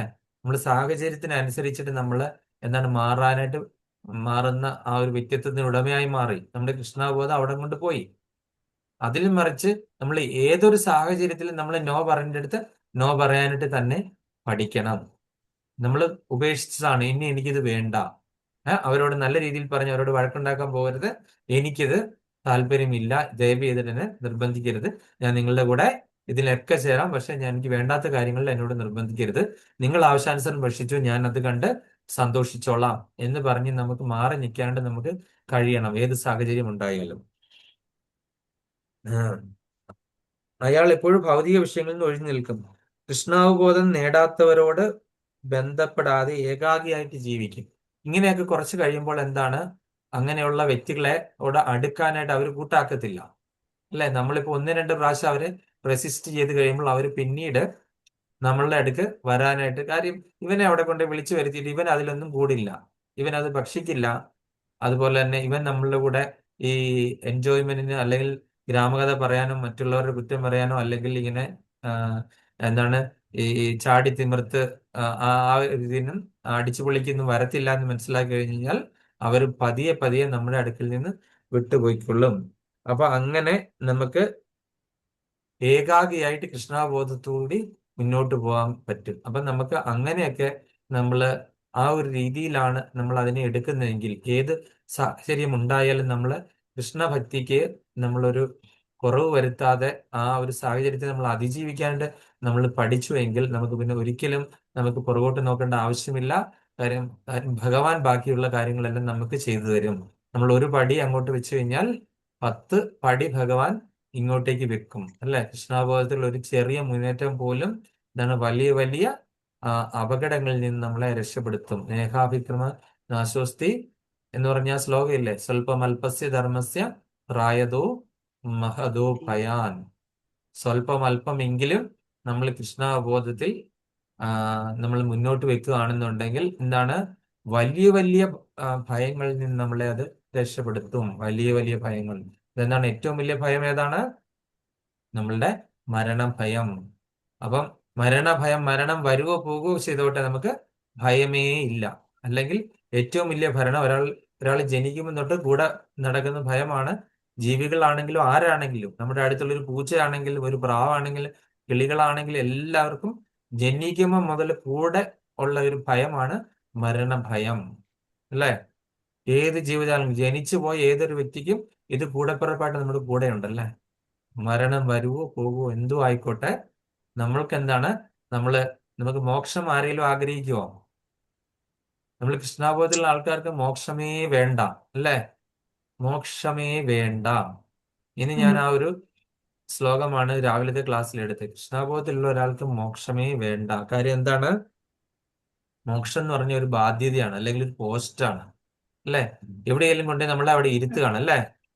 കൃഷ്ണബോധത്തിലുള്ളവർക്ക് ഉം. എന്നും എനിക്ക് എന്റെ ഭഗവാൻ ഏത് ലോകത്ത്, പാതാള ലോകത്താകട്ടെ, കൃമികീടങ്ങളുടെ കൂടെ ആകട്ടെ, പന്നിക്കൂട്ടങ്ങളുടെ കൂടെ ആകട്ടെ, എവിടെ വേണമെങ്കിലും ആയിക്കോട്ടെ, എനിക്ക് എവിടെ പോയാലും എനിക്ക് എന്റെ ഭഗവാന്റെ സേവ ചെയ്യാനായിട്ട് അവസരം തരിക അല്ലേ? നമ്മൾ ഈ അവസരങ്ങളും ചുറ്റുപാടുകളും എന്താണ് അങ്ങനെയുള്ള ഒരു വ്യക്തിക്ക് എന്താണ് ഈ ഭഗവാന്റെ പാർഷദന്മാരൊക്കെ അങ്ങനെ ആഗ്രഹിച്ചവരാണ്. അവർക്ക് ഓരോ ഭഗവാന്റെ ലീലകളിലും ഇങ്ങനെ അവസരങ്ങൾ കിട്ടുന്നത് അല്ലേ? ഈ സുധാമയാണെങ്കിലും സുധാമയ്ക്ക് അത്രയും ദാരിദ്ര്യം സുധാമയ്ക്ക് ഫീൽ ചെയ്തോ? ഇല്ല. കാര്യം എന്താണ്? ഭഗവാന്റെ പാർഷദന്മാരാണ്. കുന്തിദേവി അത്രയും ദുഃഖം അനുഭവിച്ചു അല്ലേ? ആ ദുഃഖം കുന്തിദേവി ബാധിച്ചോ? ഇല്ലാത്തത് എന്തുകൊണ്ടാണ്? കാര്യം അവര് ഏത് ലോകത്ത് എവിടെ എത്ര ദുഃഖമായാലും എനിക്ക് എന്റെ ഭഗവാന്റെ സേവ ചെയ്യാനായിട്ടുള്ള അവസരം തരിക അല്ലേ? ഇത് മാത്രമാണ് അങ്ങനെയുള്ള മോക്ഷം എന്ന് പറഞ്ഞു കഴിഞ്ഞാൽ അതൊരു ബാധ്യതയാണ്. മോക്ഷം എന്ന് പറഞ്ഞു കഴിഞ്ഞാൽ ഭഗവാന്റെ ഭക്തര് മോക്ഷം ആഗ്രഹിക്കാറില്ല. ഭക്തിദേവി മുക്തിദേവിയും വന്ന് ഭഗവാന്റെ ഭക്തന്മാരുടെ പാദസേവകരായിട്ട് കാത്തിരിക്കുകയാണ് വന്ന്. ഭക്തിദേവി മുക്തിദേവി. മുക്തിദേവി മോക്ഷം തരാതെ ഇങ്ങ് വാ വാ എന്ന് പറഞ്ഞ് വന്നിരിക്കുക. അപ്പം നോ നോ നോ നോ, മോക്ഷമേ വേണ്ട എന്ന് പറഞ്ഞ് ഭക്തർ ഇരിക്കുകയാണ്. കാര്യം ഭക്തർക്ക് ഭഗവാന്റെ സേവ ഏത് ലോകത്ത് എവിടെ ഏത് സാഹചര്യത്തില്, പാതാളത്തിലോ ഉപരിലോകങ്ങളിലോ അന്യഗ്രഹങ്ങളിലോ വേറെ യുഗത്തിലോ വേറെ കാലത്തിലോ സമുദ്രത്തിന്റെ അടിയിലോ ഈ കൃമിയായിട്ടോ പുഴുവായിട്ടോ എന്തായാലും വേണ്ടില്ല, എനിക്ക് എന്റെ ഭഗവാന്റെ സേവ ചെയ്യാനായിട്ട് അവസരം കിട്ടണം. ഒരു കൃമി ആയാൽ എന്താണ്? ഭഗവാന്റെ ഭക്തന്റെ പാദത്തിൽ അരഞ്ഞു ചാകാനായിട്ടുള്ള യോഗം അല്ലെ? ഒരു പരമഭക്തന്റെ പാദരക്ഷകളുടെ അടിയിൽ അരഞ്ഞു ചാകാനായിട്ടുള്ള യോഗം കിട്ടിയാൽ തന്നെയും അവരതെന്താണ്? അത് ഭഗവാനിലുള്ള സേവയായിട്ട് കാണും. അങ്ങനെയാണ് ആ കൃഷ്ണാബോധത്തിൽ ഉയർന്ന വ്യക്തികള് ആ ഈ കാര്യങ്ങളെയൊക്കെ കാണുന്നത്. അപ്പം നമ്മൾ 11, 12 ശ്ലോകം ഒരുമിച്ചാണ്. നമുക്ക് ആ ശ്ലോകം എടുക്കാം. ശുചേ ദേശേ പ്രതിഷ്ഠാപ്യ സ്ഥിരമാസനമാത്മനഃ ജ്ഞാത്യുശ്ചിതം ജ്ഞാത്യുശ്ചിതം ജ്ഞാതീനീചം ചൈലാജിന കുശോത്തരം ശുചൗ ദേശേ പ്രതിഷ്ഠാപ്യ സ്ഥിരമാസനമാത്മനഃ ജ്ഞാത്യുശ്ചിതം ജ്ഞാതീനീചം ചൈലാജിന കുശോത്തരം ശുചൗ ദേശേ പ്രതിഷ്ഠാപ്യ സ്ഥിരമാസനമാത്മനാ ജ്ഞാത്യുശ്രിതം ജ്ഞാതീനീചം ചൈലാജിന കുശോത്തരം. ഹരേ കൃഷ്ണ. പിന്റു പ്രഭു മൈക്ക്. हरे कृष्णा शुचौ देशे प्रतिष्ठाप्य स्थिरम् आसनम् आत्मनः नात्युच्छिद्रं नातिनीचं चैलाजिन कुशोत्तरम्. हरे कृष्ण. ഹരേ കൃഷ്ണ. ജ്ഞാനാഭിയ മാതാജി. ശ്ലോകം 11. ശുചൗ ദേശേ പ്രതിഷ്ഠാപ്യ സ്ഥിരമാനസമാത്മനഃ ജ്ഞാത്യുശ്ചിതം ജ്ഞാതിനീചം ചൈലാജിന കുശോത്തരം. ഹരേ കൃഷ്ണ. ശാന്തകുമാരി മാതാജി. മാതാജി കാണുന്നില്ല. പത്മ മാതാജി. ഹരേ കൃഷ്ണ. ശുചോ ദേശേ പ്രതിഷ്ഠാപ്യ സ്ഥിരമാസനമാത്മന ജ്ഞാത്യുച്ഛിതം ജ്ഞാതിനീചം ചൈലാജിന കുശോത്തരം. ഹരേ ഹരേ കൃഷ്ണ. കൃഷ്ണ. തത്രൈകാഗ്രം മനഃ കൃത്വാ യദചിത്തേന്ദ്രിയക്രിയഃ ഉപവിശ്യാസനേ യുജ്ഞോദ്യോഗമാത്മവിശുദ്ധയേ. തത്രൈകാഗ്രം മനഃ കൃത്വാ യദചിത്തേന്ദ്രിയക്രിയഃ ഉപവിശ്യാസനേ യുജ്ഞാദ്യോഗമാത്മവിശുദ്ധയേ. തത്രൈകാഗ്രം മനഃ കൃത്വാ യത്ര ചിത്തേന്ദ്രിയക്രിയഃ ഉപവിശ്യാസനേ യുജ്ഞാദ്യോഗമാത്മവിശുദ്ധയേ. ഹരേ കൃഷ്ണ. കൃഷ്ണകുമാരി മാതാജി. തത്രൈകാഗ്രം മനഃ കൃത്വാ യതചിത്തേന്ദ്രിയക്രിയഃ ഉപവിശ്യാസനേ യുജ്യ യോഗമാത്മവിശുദ്ധയേ. ഹരേ കൃഷ്ണ. ഷിബി മാതാജി. ഹരേ കൃഷ്ണ. തത്രൈകാഗ്രം മനഃ കൃത്വാ യതചിത്തേന്ദ്രിയക്രിയഃ ഉപവിശ്യാസനെ യുജ്ഞോദ്യോഗാത്മാ ഉദ്യോഗമാത്മവിശുദ്ധയേ. ഹരേ ഹരേ കൃഷ്ണ. കൃഷ്ണ. ശോഭന മാതാജി. ഓം നമോ ഭഗവതേ വാസുദേവായ. ശ്ലോകം 12. തത്രാകാഗ്രമന കൃത്വോ തച്ചിന്തോ ഇന്ദ്രിയക്രിയ ഉപചാസനോ യുക്തോദകം ആത്മവിശുദ്ധയ. ഹരേ കൃഷ്ണ പ്രഭു. ഹരേ കൃഷ്ണ. ശിലപ്രഭാതരുടെ പദാനുപത തർജ്ജമ ജയ ശിലപ്രഭാത്. ശുചൗ ദേശേ, ശുചിയായ ദേശത്തിൽ ന അത്യുച്ഛ്രിതം, അധികം ഉയർന്നതല്ലാത്തതും, ന അതിനീചം, അധികം താണതും അല്ലാത്തതും, ചൈലാജിന കുശോത്തരം, ചേലാലം തുണി, മാന്തോൽ ദർഭ ഇവ മുറയ്ക്ക് വിരിച്ചതും സ്ഥിരവുമായിട്ട്, ആത്മന ആസനം, തന്റെ ആസനത്തെ, പ്രതിഷ്ഠിച്ചിട്ട്, തത്ര ആസേന ആ ആസനത്തിൽ, ഉപവിശ്യ ഇരുന്നിട്ട്, മനസ്സിനെ, ഏകാഗ്രം കൃത്വ ഏകാഗ്രമാക്കിയിട്ട്, യഥചിത്തേന്ദ്രിയ ക്രിയ, ചിത്തം ഇന്ദ്രിയം എന്നിവയുടെ കർമ്മങ്ങളെ അടക്കി, ആത്മവിശുദ്ധിയെ ഹൃദയവിശുദ്ധിക്ക് വേണ്ടി യോഗത്തെ യുജ്യേത അനുഷ്ഠിക്കണം. വിവർത്തനം ഭാവാർത്ഥം ദിവ്യങ്കരി സേസി ഭക്തിവേദാന്ത സ്വാമി ശിലപ്രഭ ജയ ശിലപ്രഭാത്. യോഗ പരിശീലനത്തിന് ഉദ്ദേശിക്കുന്നവർ ഒരു വിജന സ്ഥലത്ത് പോയി നിലത്ത് കുശപ്പല്ല് വിരിച്ച് അതിനു മീതെ മാൻതോലും വസ്ത്രവും വിരിക്കണം. ഇരിപ്പിടം അത്യുന്നതമോ ഏറെ താഴ്ന്നതോ ആവരുത്. പരിസരം വിശുദ്ധമായിരിക്കണം. യോഗി ഈ ആസനത്തിൽ ഉറച്ചിരുന്ന് മനസ്സിനെയും ഇന്ദ്രിയങ്ങളെയും നിയന്ത്രിച്ച് ഏകാഗ്രചിത്തനായി ആത്മശുദ്ധീകരണത്തിന് വേണ്ടി യോഗം അനുഷ്ഠിക്കണം. ഹരേ കൃഷ്ണ. അപർണ മാതാജി, അതിന്റെ ഭാവാർത്ഥം.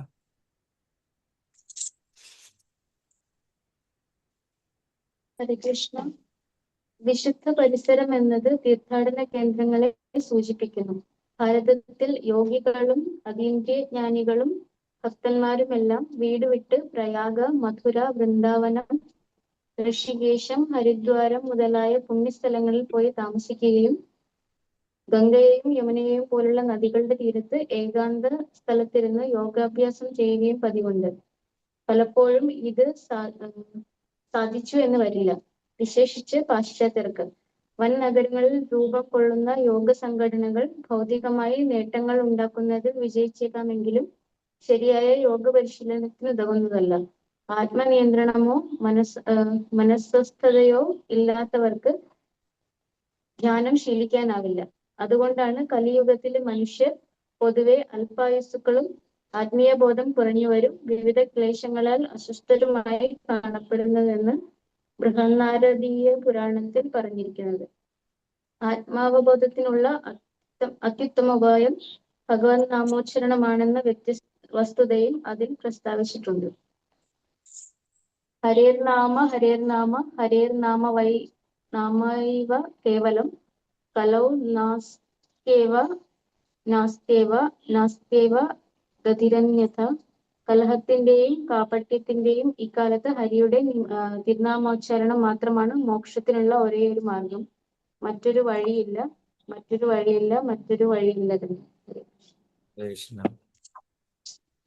അപ്പം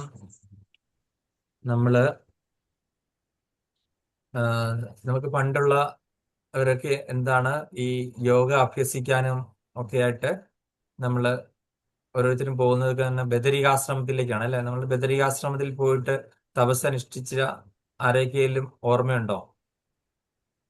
ആരുടെയെങ്കിലും പേര് നമുക്ക് അറിയാവുന്ന ആരുടെയെങ്കിലും ഒക്കെ? നമ്മൾ ഇത്രയും നാളൊക്കെ പഠിച്ചതല്ലേ. അജാമിളിന് അവസാനം ബദരികാശ്രമത്തിലല്ലേ പോയത്? ഹരിബോൾ അജാമിള്. പിന്നെ വേറെ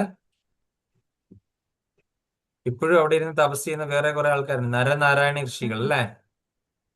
അവിടെ വെച്ചിട്ടാണല്ലോ ഉർവശി വന്നത് അല്ലേ. അവരുടെ തുടയിൽ നിന്നാണല്ലോ ഉർവശി പുറത്തു വന്നത് അല്ലേ. പിന്നെ വേറെ ആരാണ്? വേദവ്യാസൻ. പിന്നെ ഈ പഞ്ചപാണ്ഡവരെല്ലാരും അവിടെ പോയി. ഉദ്ധവര്. പഞ്ചപാണ്ഡവരും ഉദ്ധവരും എല്ലാം അവിടെ പോയാണ് തപസ്സിരുന്ന് അവിടുന്നാണ് പോയത്. പിന്നെ അങ്ങനെ ഇപ്പൊ ഈ അശ്വത്ഥാമാവ് അടുത്ത വ്യാസദേവനായിട്ട് ഇപ്പോഴത്തെ വ്യാസദേവന്റെ അണ്ടറിൽ പ്രാക്ടീസ് ചെയ്യാണ് ബദരികാശ്രമത്തിലിരുന്നത്. അങ്ങനെ ഓരോരുത്തരും നമ്മൾ ധ്യാനത്തിന് തിരഞ്ഞെടുക്കുന്ന സ്ഥലം എന്ന് പറയുന്നത് ഒരു വിശുദ്ധിയുള്ള സ്ഥലമായിരിക്കണം. ചിലർക്ക് എന്താണ് വൃന്ദാവനത്തിൽ പോയിരുന്ന് ധ്യാനം കൊള്ളാനായിട്ട് ഇഷ്ടം. ചിലർക്ക് കാശിയില്ല, അല്ലെ? ആ ഒരു സ്ഥലത്തിന്റെ പവിത്രത, മഹിമ എന്ന് പറയുന്ന ഒരു സംഭവമുണ്ട് ഓരോ സ്ഥലത്തിനും. പണ്ടുള്ള ആൾക്കാരൊക്കെ കാശിയിൽ പോവുക, പിന്നീട് കാശിയിൽ പോയിട്ട് തിരിച്ചു പോരാറില്ല, അല്ലെ? എത്ര ദിവസങ്ങളോളം മാസങ്ങളോളം നടന്നായിരിക്കും കാശിക്ക് പോകുന്നത്. പിന്നീട് അവിടെ മോക്ഷം കിട്ടി അവിടെ ആ ഗംഗാനദിയിൽ ആരെങ്കിലും എടുത്ത് ഒഴുകുവോ പൂജ ചെയ്യുവോ ഒക്കെ ചെയ്യും. അവിടെ തന്നെ ശരീരം വെടിയും, അല്ലെ? അങ്ങനെയൊക്കെയായിരുന്നു പണ്ടൊക്കെ. ആൾക്കാർ കാശിക്ക് പോയി കഴിഞ്ഞാൽ തിരിച്ചു പോരില്ലായിരുന്നു. കാശിക്ക് ഒരു പോക്ക് പോയി കഴിഞ്ഞാൽ അവിടെ സായുജ്യം അടഞ്ഞിട്ടാണ് പോരുന്നത്, അല്ലെ? ഇപ്പൊ കാശി ഇവിടെ പറഞ്ഞിരിക്കുന്ന സ്ഥലങ്ങളാണ് ബദരികാശ്രമം, പിന്നെ എന്താണ് കേദാർനാഥ്, ഗംഗോത്രി, യമുനോത്രി, അങ്ങനെയുള്ള മധുര, വൃന്ദാവന്, ഋഷികേശം, അങ്ങനെയുള്ള കുറെ സ്ഥലങ്ങൾ പറഞ്ഞിട്ടുണ്ട്. വീട് വിട്ട് പോകുക, അല്ലെ? നമ്മളൊരു വീട്ടിലെ എല്ലാ ഉത്തരവാദിത്തങ്ങളൊക്കെ കഴിഞ്ഞു, അല്ലെ? നമ്മള് മക്കളായി, കൊച്ചുമക്കളൊക്കെ ആയി, എല്ലാ ഉത്തരവാദിത്തങ്ങളൊക്കെ കഴിഞ്ഞു. ഇനി നമ്മളൊരു വീടിന് ഒരു ബാധ്യത എന്നുള്ള ലെവലിൽ എത്തുമ്പോൾ അന്നൊക്കെയുള്ള ആൾക്കാർ വാനപ്രസ്ഥമായിരുന്നു ചെയ്തുകൊണ്ടിരുന്നത്, അല്ലെ? രാജാക്കന്മാരൊക്കെ വാനപ്രസ്ഥം ചെയ്തുകൊണ്ടിരുന്നു. വാനപ്രസ്ഥം എന്താണ്? 51 വയസ്സ്, ഇക്കാവൻ എന്ന് പറയും, അല്ലെ? വൻ, ഹിന്ദിയിൽ പറഞ്ഞ ഇക്കാവൻ, 51 വാനപ്രസ്ഥം. അപ്പൊ 51ാമത്തെ വയസ്സ് അന്നൊക്കെ പറയുന്നു. ഇപ്പൊ 51ലൊക്കെ നമ്മൾ ജോലി എടുത്തോണ്ടിരിക്കണം, അല്ലെ? അപ്പം ആ വാനപ്രസ്ഥത്തിലേക്ക് പോകുന്ന ഒരു സമയമായി കഴിയും, അല്ലെ? നമുക്ക് പിന്നെ എന്തിനാണ് നമ്മൾ ഇനി ജീവിച്ചിരിക്കുന്നത്? നമ്മൾ ജീവിച്ചിരുന്നാൽ എന്താണ്? അധികപ്പറ്റാകും. നമുക്ക് തന്നെ അധികപ്പറ്റാകും, നമ്മുടെ വീട്ടിലുള്ളവർക്കും അധികപ്പറ്റാകും. അപ്പൊ അങ്ങനെയുള്ള സമയമാകുമ്പോ എന്ത് ചെയ്യും? നമ്മള് എന്താണ് ഈ പറയുന്ന വനത്തിലേക്ക് പോകുന്ന. അതിന് പകരം നമുക്കിപ്പം ഋഷികേശാകും, ഹരിദ്വാറാകും, കാശിയാകാം, അതുപോലെ തന്നെ ഈ ബദരികാശ്രമം, ഇങ്ങനെയുള്ള പുണ്യ സ്ഥലങ്ങളിൽ പോയി അവിടെ പോയി ധ്യാനത്തിൽ ഇരുന്നിട്ട് അവിടെ നിന്ന് ആണ് നമ്മൾ ഈ പറയുന്ന ഈ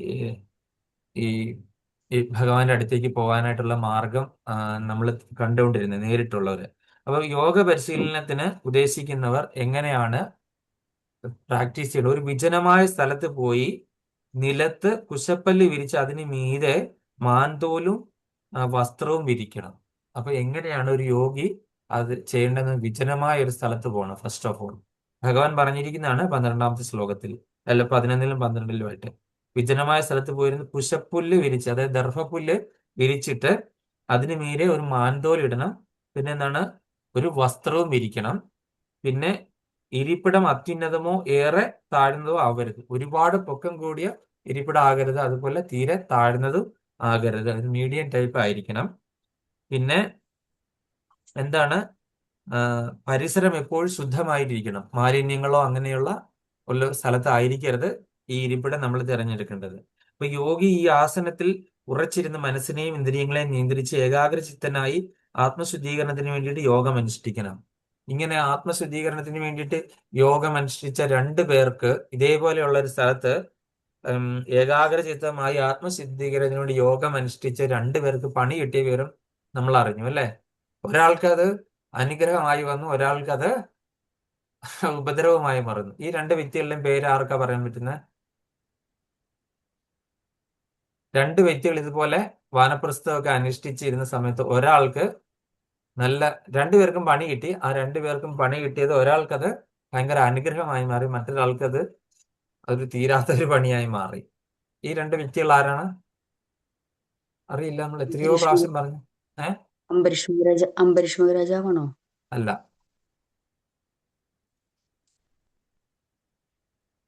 ഒന്ന് ഇന്ദ്രദ്യുമ്ന മഹാരാജാവ്. അദ്ദേഹം വാനപ്രസ്ഥം അനുഷ്ഠിക്കാനായിട്ട് ഈ വനത്തിൽ പോയി ഇരുന്ന് ഇങ്ങനെ ഏകാഗ്രചിത്തനായിട്ട് വിഷ്ണു പൂജയൊക്കെ ചെയ്ത് രാജ്യഭാരങ്ങളൊക്കെ എന്ത് ചെയ്തു? മറ്റുള്ള അനന്തരാവകാശികളെ ഏൽപ്പിച്ച് എല്ലാ രാജ്യവും ചുമതലകളും ഉപേക്ഷിച്ചിട്ട് അദ്ദേഹം വനത്തിൽ ഏകാന്തമായി തപസ്സിൽ വിഷ്ണു പൂജ ചെയ്തുകൊണ്ടിരിക്കുക, മാനസ പൂജ ചെയ്തുകൊണ്ടിരിക്കുക, അല്ലെ? ആ സമയത്താണ് അദ്ദേഹത്തിന്റെ ഗുരു അവിടെ വന്നത്. അദ്ദേഹം അറിഞ്ഞില്ല, കണ്ണൊക്കെ തുറന്നായിരിക്കുന്നത്, പക്ഷെ ഗുരുവിനെ കണ്ടില്ല വന്നത്. അപ്പൊ ഗുരുവിന് എന്തായി? തന്നെ ഇവൻ ഇത്ര കേമനായോ, എന്നെ കണ്ടിട്ടൊന്ന് എണീറ്റ് പോലും ഇല്ല, എനിക്ക് ഒരു ഒബേസൻസ് പോലും തന്നില്ല, അതുകൊണ്ട് ഒരൊറ്റ ശാപം കൊടുത്തു. ഈ അനങ്ങാതിരിക്കുന്ന ആരാണ്? ആനയാണ്, അല്ലെ?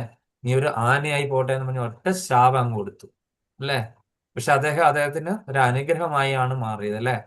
ആ ആനയായി മാറിയെങ്കിലും അദ്ദേഹം ഗജേന്ദ്രനായിട്ടാണ് വന്നത്.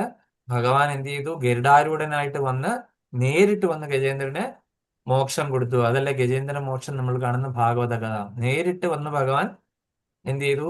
ഗജേന്ദ്രനെ അങ്ങ് കൊണ്ടുപോയി വായുകുണ്ഠത്തിലേക്ക്. അപ്പം അങ്ങനെ കഷ്ടപ്പെടുത്തിയെങ്കിലും അത് പിന്നീട് ഉപകാരമായി വന്നു. അനേകം ജന്മങ്ങളൊന്നും കൊടുത്തില്ല ഭഗവാൻ. എന്ത് ചെയ്തു? അങ്ങ് കൊണ്ടുപോയി. ഒരൊറ്റ ജന്മം, ഒരു ആനയുടെ ജന്മം കൊടുത്ത് ഭഗവാൻ അങ്ങ് കൊണ്ടുപോയി അല്ലേ? അപ്പൊ അങ്ങനെ ഒരു അനുഗ്രഹം കിട്ടി. പിന്നെ വേറൊരാൾക്ക് ഇതേപോലെ വനത്തിലിരുന്ന് 60,000 വർഷം തപസ് ചെയ്തു. അപ്പം ആരായിരുന്നു അത്? വിശ്വാമിത്രൻ എന്ന രാജർഷി ആയിരുന്നു. അദ്ദേഹം ഒരു രാജർഷി ആയിരുന്നു, രാജാവായിരുന്നു, ഋഷിതുല്യനായ രാജാവായിരുന്നു അല്ലെ? അപ്പൊ അതേപോലെ തന്നെ വേറൊരു രാജാവുണ്ട്, ഋഷിതുല്യനായ രാജർഷി. വേറെ ആരാണ്? ആർക്കാ പറയാൻ പറ്റുന്നത്? ജനക മഹാരാജാവാണ്. ഹരിബോൾ, ജനക മഹാരാജാവ്. ഋഷി തുല്യനായിട്ടുള്ള രാജാവാണ്, പക്ഷെ ഋഷി തുല്യനായിട്ട് ജീവിക്കുന്നത്. വേറൊരാളുണ്ട്. ആരാണ്? നമ്മുടെ ശോഭന മാതാജി പറഞ്ഞായിരുന്നു. ആരാണത്? അംബരീഷ് മഹാരാജാവ്. അംബരീഷ് മഹാരാജാവ്. ഋഷി തുല്യനായിട്ടുള്ള രാജാക്കന്മാരായിരുന്നു ഇവരൊക്കെ അല്ലെ? അപ്പൊ അങ്ങനെ നമ്മള് കണ്ടു ഈ വിശ്വാമിത്രന് 60,000 വർഷം തപസ്സിരുന്ന് ഇങ്ങനെ ധ്യാനത്തിൽ ഇരിക്കുകയാണ് അല്ലെ? നല്ല സ്ഥലത്ത് ഈ പറഞ്ഞിരിക്കുന്ന പോലെ, ഭഗവാൻ പറഞ്ഞിരിക്കുന്ന പോലെ ആസനത്തിലൊക്കെ ആണ് ഇരിക്കുന്നത് അല്ലെ? ഇങ്ങനെ മനസ്സിനെ കോൺസെൻട്രേറ്റ് ചെയ്യുമ്പോ അവിടെ വന്ന് മേനക വന്ന് 2 ചാട്ടം ചാടി ചിലങ്ക എല്ലാം ഒന്ന് ഗെല്ലിക്ക് ഇദ്ദേഹത്തിന്റെ സർവ്വ തപസ്സും എല്ലാം നഷ്ടപ്പെട്ടു. അങ്ങനെ പിന്നെ മേനകയെ വിവാഹം കഴിച്ചു, മക്കളായി. അങ്ങനെ ഇദ്ദേഹം തിരിച്ചറിഞ്ഞു 1,00,000 വർഷമാണ് ആയുസ് സത്യയുഗത്തിൽ അല്ലെ? 60,000 വർഷം കഴിഞ്ഞു പോയി അല്ലെ? കുറച്ച് കഴിഞ്ഞപ്പോഴാണ് ഇദ്ദേഹം തിരിച്ചറിഞ്ഞത്, എനിക്ക് എന്റെ എല്ലാം നഷ്ടപ്പെട്ടു പോയി അല്ലെ? അങ്ങനെ അദ്ദേഹം പിന്നെ തിരിച്ചു വരുന്ന ആ ഒരു കഥയാണ് പിന്നീട് നമ്മൾ കാണുന്നത്. അപ്പം ആത്മശുദ്ധീകരണത്തിന് വേണ്ടിയിട്ടാണ് ഈ യോഗം അനുഷ്ഠിക്കുന്നത്. നമ്മൾ ഇങ്ങനെ ഈ സ്ഥലം തിരഞ്ഞെടുക്കുന്നതിലും ആ ഇരിക്കുന്ന ഇരിപ്പിടവും അതുപോലെ തന്നെ ഇതിനെല്ലാം തന്നെ അതിൻ്റെതായ മഹത്വമുണ്ട്. അതുപോലെ നമ്മളുടെ വീട്ടിലിരുന്ന് നമുക്ക് അങ്ങനെ ചെയ്യാനായിട്ട് സാധിക്കണം എന്നില്ല. നമുക്കിപ്പോൾ കലിയുഗത്തിൽ ഇതിനൊന്നും സാധിക്കത്തില്ല. ഭഗവാൻ ഈ ധ്യാനയോഗത്തിന്റെ പ്രോസസ്സ് പറഞ്ഞു വരുന്നതാണ്. നമുക്ക് ഇതൊക്കെ അനുഷ്ഠിക്കാൻ അങ്ങനെ ഒരു വിജനമായ സ്ഥലം കണ്ടെത്താൻ പറ്റുമോ? നമ്മൾ വനത്തിലൊക്കെ പോയി വിജനമായ സ്ഥലത്തിരുന്ന ഏതെങ്കിലും ജീവികൾ വന്ന് നമ്മളെ എന്തേ പിടിച്ചു തിന്നു അല്ലെ? പണ്ടത്തെ രീതിയിലുള്ള ജീവികളല്ല, ഇപ്പോഴത്തെ ക്രൂര മൃഗങ്ങളാണ്. നമ്മൾ ആ മൃഗങ്ങളെ അവിടെ അതുപോലെ പെരുമാറുന്നത് കൊണ്ട് അവരും തിരിച്ച് ഇങ്ങോട്ട് അങ്ങനെയാണ് പെരുമാറുന്നത്. പണ്ടൊക്കെ ഈ ഋഷികളൊക്കെ ആശ്രമത്തിൽ ഏതെങ്കിലും ഒരു സിംഹമോ അല്ലെങ്കിൽ പുലിയോ എല്ലാം ആ ഋഷികളെയൊക്കെ ആക്രമിക്കുമായിരുന്നോ? സന്യാസിമാരെ അവര് തിരിഞ്ഞു നോക്കത്തില്ല. അവർക്ക് വരുന്ന ഇരകളെ ഭക്ഷിക്കും. ഇവരവിടെ ഇരുന്ന് തപസ്സും ചെയ്യും. ഏതെങ്കിലും ഒരു ഋഷിയെ ഒരു സിംഹമോ കരടിയോ കടുവായോ വന്ന് ഉപദ്രവിച്ചത് നമ്മൾ ആരെയും കേട്ടിട്ടുണ്ടോ ഏതെങ്കിലും പുരാണത്തില്? ഇല്ല. ഇപ്പൊ നമുക്കൊരു വിജനമായ സ്ഥലം, നമ്മളൊരു വനത്തിൽ ഇത് കണ്ടുപിടിച്ചു, അല്ലെങ്കിൽ അവിടെ വേടന്മാരോ അല്ലെങ്കിൽ കൊലയാളികളോ നമ്മളെ അവിടുന്ന് പിടിച്ചോണ്ട് പോകും അല്ലെ? അല്ലെങ്കിൽ മനുഷ്യഭോജികളോ നരഭോജികളോ അല്ലെങ്കിൽ മൃഗങ്ങളോ വന്ന് ഭക്ഷിക്കും. നമുക്കതൊന്നും സാധ്യമല്ല. അപ്പൊ കലിയുഗത്തിൽ ഒരേ ഒരു കാര്യങ്ങളെ നമുക്ക് സാധിക്കുകയുള്ളൂ അല്ലെ? അതെന്താണ്? ഹരേർ നാമ ഹരേർ നാമ ഹരേർ നാമ ഇവ കേവലം കലവും നാസ്തിവ നാസ്തിവ നാസ്തിവ ഗതിരനിക. അപർണ മാതാജി ലാസ്റ്റ് വായിച്ചത് അല്ലെ? ഹരേർ നാമ എന്നാണ് ഹരിനാമം. കലിയുഗത്തിൽ ഭഗവാൻ ഹരിയുടെ ദിവ്യനാമം അല്ലാതെ മറ്റൊരു വഴിയില്ല, മറ്റൊരു വഴിയില്ല, മറ്റൊരു വഴിയില്ല. വ്യക്തമാണ്. ഒരു കാര്യം 3 പ്രാവശ്യം നമ്മളുടെ പുരാണങ്ങളിലോ ഉപനിഷത്തുകളിലോ എടുത്തു പറഞ്ഞെങ്കിൽ അത് പരമസത്യമാണ്. സത്യം സത്യം പുനഃസത്യം. വീണ്ടും ഞാൻ സത്യമായിട്ട് പറയാണ്. സത്യം സത്യം പുനഃസത്യം ഉദ്ധൃത്യ ഭുജം ഉച്ചതേ. ഞാൻ ഒച്ചത്തിൽ വിളിച്ചു പറയാണ്. ഉദ്ധൃത്യ ഭുജം ഉച്ചതേ വേദാശാസ്ത്രം പരം നാസ്തി ന ദൈവം കേശവാത് പരം. വേദങ്ങള് ശാസ്ത്രങ്ങള് ഉപനിഷത്തുകളൊക്കെ ഒരുപോലെ ഒരേ സ്വരത്തിൽ പറയുന്നു. എന്താണ്? ന ദൈവം കേശവാത് പരം. കേശവനല്ലാതെ മറ്റൊരു ദൈവമില്ല അല്ലെ? അപ്പൊ പരമസത്യം ആരാണ്? കേശവൻ. അതായത് ഇതല്ലാതെ കലഹത്തിന്റെയും കാപട്യത്തിന്റെയും സ്ഥലമാണ് ഈ കലിയുഗം അല്ലെ? ഇക്കാലത്ത് ഹരിയുടെ തിരുനാമോച്ചരണമല്ലാതെ മോക്ഷത്തിന് മറ്റൊരു മാർഗം ഇല്ല. നിങ്ങൾ എന്തൊക്കെ ചെയ്തിട്ടും ഏതൊക്കെ വിജനമായ സ്ഥലത്ത് ആസനം ഉണ്ടാക്കി ഇട്ട് കഴിഞ്ഞാലും അവിടെ ഒന്നും ഇരുന്ന് നിങ്ങൾക്ക് ഈ പറയുന്ന പോലെ ധ്യാനം ഒന്നും ചെയ്യാനായിട്ട് പറ്റില്ല അല്ലെ? ധ്യാനം ഒന്നും ചെയ്യാനായിട്ട് ഈ കലിയുഗത്തിൽ പറ്റില്ല. ചെയ്യുന്നതുകൊണ്ട് കുഴപ്പമില്ല, പക്ഷെ ഹരിയുടെ തിരുനാമജപം അല്ലാതെ മറ്റൊരു മാർഗം ഇല്ല, മറ്റൊരു മാർഗം ഇല്ല, മറ്റൊരു മാർഗമില്ല. 3 പ്രാവശ്യം ഇവിടെ പറഞ്ഞിരിക്കുന്നു അല്ലെ? അപ്പൊ അതുകൊണ്ട് എന്താണ് നമ്മൾ ഈ ബൃഹത് നാരദീയ പുരാണത്തിൽ പറഞ്ഞിരിക്കുന്ന ഈ ശ്ലോകം നമ്മൾ എപ്പോഴും നമ്മൾ കണക്കാക്കണം. അത് കാണാതെ എല്ലാവരും പഠിച്ചോണം. ഹരേർ നാമ ഹരേർ നാമ ഹരേ ഹരേർ നാമൈവ കേവലം. ഇതല്ലാതെ മറ്റൊരു വഴിയില്ല. കലൗ നാസ്തിയേവ നാസ്തിയേവ നാസ്തിയേവ 3 പ്രാവശ്യം പറഞ്ഞിരിക്കുക. നാസ്തിയേവ, മറ്റൊരു വഴിയില്ല, മറ്റൊരു വഴിയില്ല, മറ്റൊരു വഴിയില്ല.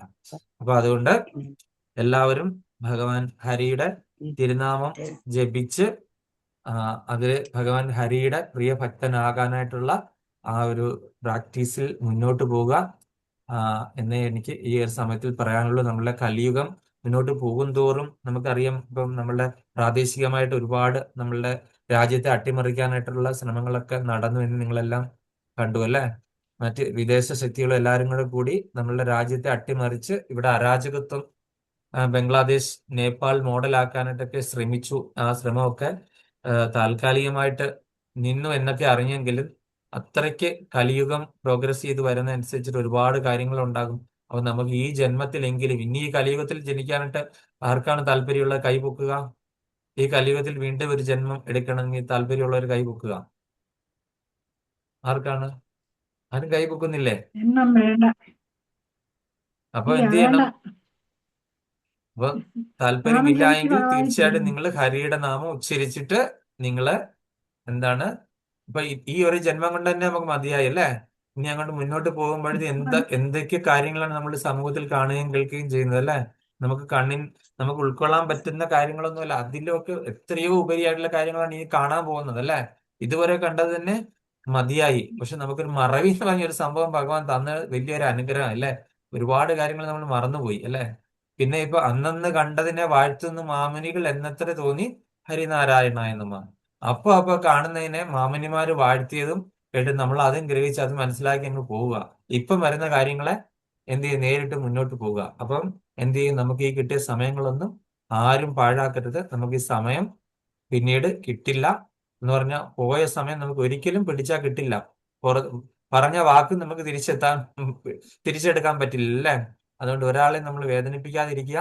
അതുപോലെ തന്നെ നമ്മള് ഭഗവാന്റെ കാര്യം നമുക്ക് അറിയാവുന്ന അതായത് നമ്മളെ തിരിച്ച് കടിക്കുകയല്ലാത്ത ആരോട് വേണമെങ്കിലും നമുക്ക് ഭഗവാന്റെ കാര്യം പറയുക അല്ലേ?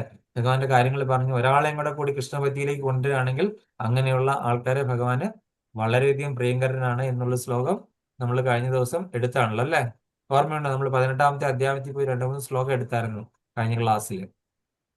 ഓർമ്മയുണ്ടോ അല്ലേ? അപ്പൊ അതിൽ ഭഗവാൻ പറഞ്ഞിരിക്കുന്നു, ഭഗവാന്റെ കാര്യം മറ്റുള്ളവർക്ക് പറഞ്ഞു കൊടുക്കുന്ന വ്യക്തികളോട് ഭഗവാൻ അതിപ്രിയമാണെന്നല്ലേ? അപ്പം ആ ഒരു കാര്യം ഓർക്കുക. നിങ്ങൾക്ക് മാത്രം കൃഷ്ണാവബോധം മറ്റൊരാൾക്ക് വേണ്ട എന്നല്ല. നമ്മള് അറിയാൻ ചില ആൾക്കാരൊക്കെ നമ്മൾ ഒരുപാട് കളിയാക്കും, ഒരുപാട് വിമർശിക്കും. അവരതാണ് ഇതാണ്, അവരെന്തൊക്കെയോ ഇപ്പൊ നേരിട്ട് ഭഗവാൻ അങ്ങ് കൊണ്ടുപോകും എന്നൊക്കെ പറഞ്ഞ് കളിയാക്കും, ഇതൊക്കെ ചെയ്യും. അതൊന്നും നമ്മൾ കേൾക്കേണ്ട ആവശ്യമില്ല. നമുക്ക് നേരെ ചൊവ്വേ ഭഗവാന്റെ കാര്യങ്ങൾ നമുക്കുണ്ടായ മാറ്റം മനസ്സിലാക്കി നമ്മളിലേക്ക് എത്തുന്ന വ്യക്തികൾക്ക് നമ്മൾ തീർച്ചയായിട്ടും അവര് കൃഷ്ണാബോധം കൊടുക്കുക. അല്ലെ, നമുക്കുണ്ടായ മാറ്റം, നമ്മൾ ഇത്രയും നാളും ജീവിച്ചുകൊണ്ടിരുന്ന ജീവിതത്തിൽ നിന്ന് മാറിയുള്ള ഒരു ജീവിതം കണ്ട് നമ്മളുടെ മാറ്റത്തെ ഉറ്റുനോക്കി വീക്ഷിച്ച് കൊണ്ടിരിക്കുന്ന ഒരു വ്യക്തി നമ്മളോട് ചോദ്യം ചോദിക്കുകയാണെന്നുണ്ടെങ്കിൽ നിങ്ങൾക്ക് എന്താണ് മാറ്റം, നിങ്ങളുടെ ജീവിതത്തിൽ എന്താണ് എന്ന് അങ്ങനെ വരുന്ന വ്യക്തികളോട് നമ്മൾ തീർച്ചയായിട്ടും ഭഗവാന്റെ കാര്യം പറഞ്ഞ് അവരെ തീർച്ചയായിട്ടും കൃഷ്ണഭക്തിയിലേക്ക് കൊണ്ടുവരണം. അല്ലാതെ ഏത് സമയവും വിമർശിച്ചുകൊണ്ടും അല്ലെങ്കിൽ കണ്ണി കാണുന്നതിനെല്ലാം വിമർശിച്ചുകൊണ്ടിരിക്കുന്ന വ്യക്തികളോട്, അങ്ങനെയുള്ളവരോട് ഭഗവാനെ പറ്റിയുള്ള കാര്യങ്ങൾ പറയാതെ പോകുക. അവരുടെ അടുക്കൽ നിന്ന് ഒഴിഞ്ഞു മാറി പോരുക. അവരോട് തർക്കിക്കാനോ വഴക്കുണ്ടാക്കാനോ പോകേണ്ട ആവശ്യവുമില്ല അല്ലേ? അപ്പൊ അങ്ങനെ എല്ലാവർക്കും ആ കൃഷ്ണഭക്തിയിൽ മുന്നോട്ട് പോകാനായിട്ടുള്ള ഭഗവാൻ എല്ലാവിധ അവസരങ്ങളും തരട്ടെ എന്ന് പ്രാർത്ഥിച്ചുകൊണ്ട് ഇന്നത്തെ ക്ലാസ് അവസാനിക്കുന്നു. ആർക്കെങ്കിലും എന്തെങ്കിലും സംശയം ഉണ്ടെങ്കിൽ ചോദിക്കാം, അല്ലെങ്കിൽ ഓരോ പോയിന്റ് പറയാം. എന്നിട്ട് നമുക്ക് ഹരിനാമ കീർത്തനത്തിലേക്ക് കിടക്കാം. ഹരേ കൃഷ്ണ. ദണ്ഡവത് പ്രണാമം മാതാജി. എനിക്കൊരു സംശയമുണ്ട്. കൃഷ്ണ, ഞാൻ എണീറ്റോടാൻ പോവാ.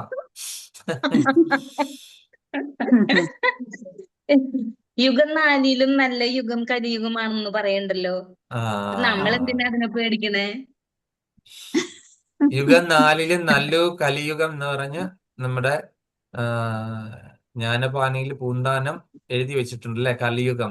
കാര്യം എന്തുകൊണ്ടാണ്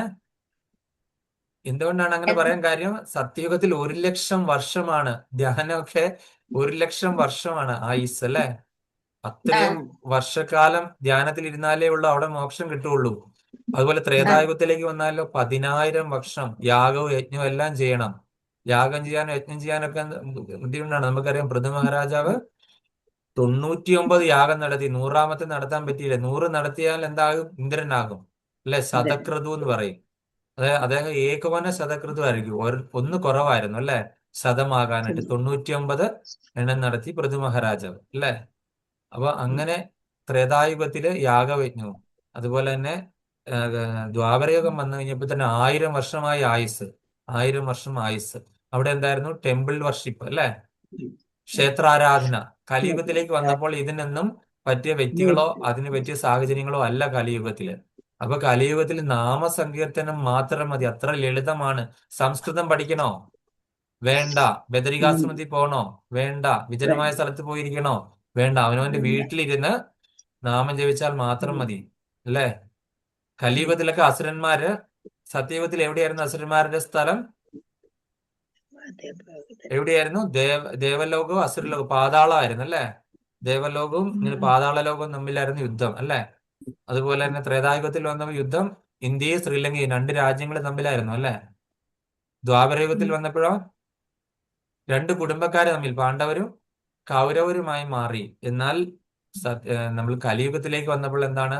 നമ്മളിൽ തന്നെയാണ് യുദ്ധം അല്ലെ. എവിടെയാണ് യുദ്ധം? നമ്മളുടെ ഹൃദയത്തിലാണ്. നമ്മുടെ മനസ്സാണ് നമ്മളുടെ ഏറ്റവും വലിയ ശത്രു. മനസ്സാണ് അസുരൻ അല്ലെ. മമ, ഞാൻ എന്നുള്ള ചിന്തയാണ് നമ്മളുടെ ഏറ്റവും വലിയ ശത്രുവായിട്ട് വന്നത്. അപ്പൊ ഈ ശത്രുവിനെ കീഴ്പ്പെടുത്താനായിട്ടാണ് നമ്മൾ പഠിക്കുന്നത്. അതില് മന്ത്രം. അപ്പം മന്ത്രം. അപ്പൊ കലിയുഗത്തിൽ ഈ മന്ത്രം മാത്രം ജീവിച്ചാൽ മതി. അതുകൊണ്ട് പൂന്താനം പറയാണ് മറ്റുള്ള യുഗത്തിലുള്ള എല്ലാ ജീവാത്മാക്കളും എന്താണ് കലിയുഗത്തിൽ വന്ന ഒരു പുൽക്കൊടിയായിട്ടെങ്കിലും ജനിക്കാനായിട്ട് കാത്തിരിക്കുകയെന്ന്. കാര്യം ഈ കലിയുഗത്തിലാണെങ്കിൽ എത്രയും പെട്ടെന്ന് തിരിച്ചു പോകാൻ പറ്റും. അതായിരിക്കും. മനസ്സിലായോ? അപ്പൊ ഇപ്പൊ നമ്മള് ഈ ഈ ഈ ഒരു ജന്മം കലിയുഗത്തിൽ കിട്ടി. കലിയുഗത്തിൽ കിട്ടി നമ്മള് പോയിട്ടില്ല. വീണ്ടും ഈ കലിയുഗത്തിൽ ജനിക്കാനാണ് ആഗ്രഹിക്കുന്നതെങ്കിൽ എന്താണ് പ്രശ്നം എന്ന് വെച്ച് കഴിഞ്ഞാൽ, മുന്നോട്ട് പോകുമ്പം ഈ ഭക്തന്മാരുടെ എണ്ണമൊക്കെ കുറഞ്ഞു പോകും. ഭക്തന്മാർക്ക് കുറെ കാവടിയുള്ള ഭക്തന്മാരാകും, ബിസിനസിന്റെ ഭക്തന്മാരാകും കുറെ കൂടെ കഴിയുമ്പോൾ.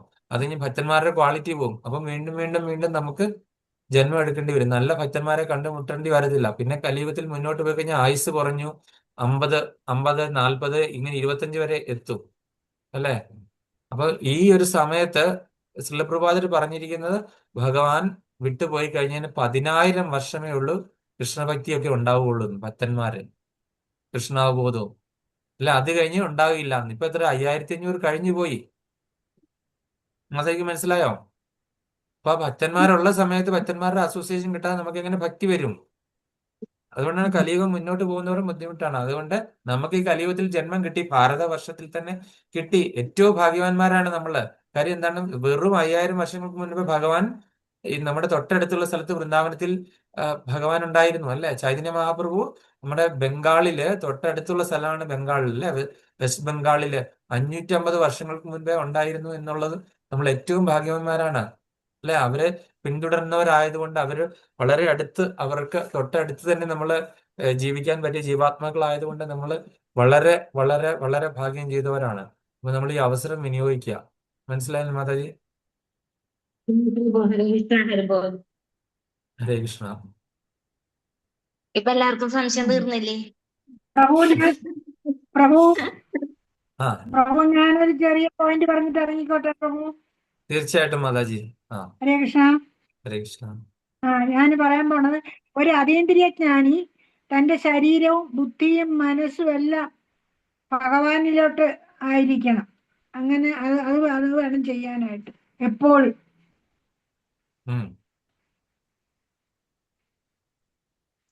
ആർക്കെങ്കിലും പോയിന്നുണ്ടോ? ശോഭന മാതാജി. കഴിഞ്ഞ മാതാജി ഇറങ്ങിക്കോ, കുഴപ്പമില്ല, പോയിക്കോളൂ. ഹരേ കൃഷ്ണ പ്രഭു, ഞാനും ലീവ് ആക്കണേ. ആ, ശരി. ഹരേ കൃഷ്ണ, ഹരിബോൾ. ഹരേ കൃഷ്ണ. ശോഭന മാതാജി ഉണ്ടോ? ഓർമ്മയുണ്ടോ? മനസ്സിനെയും ഇന്ദ്രിയങ്ങളെ നിയന്ത്രിച്ച് നമ്മുടെ സമചിത്തയോടെ ആത്മവിശ്വാസത്തോട് ആത്മശുദ്ധീകരണത്തിന് വേണ്ടി നാം യോഗ അനുഷ്ഠിക്കണം. പിന്നെ നമ്മൾ കലിയുഗത്തിൽ ആകെ ഒരു നാമമുള്ളൂ, കലി ഹരേർനാമ ഇവ കേവലം കലോ നാസ്തി നാസ്തി നാസ്തി ഗതി ഗണ്യതേ നാസ്തേവ ഗതിരന്യത.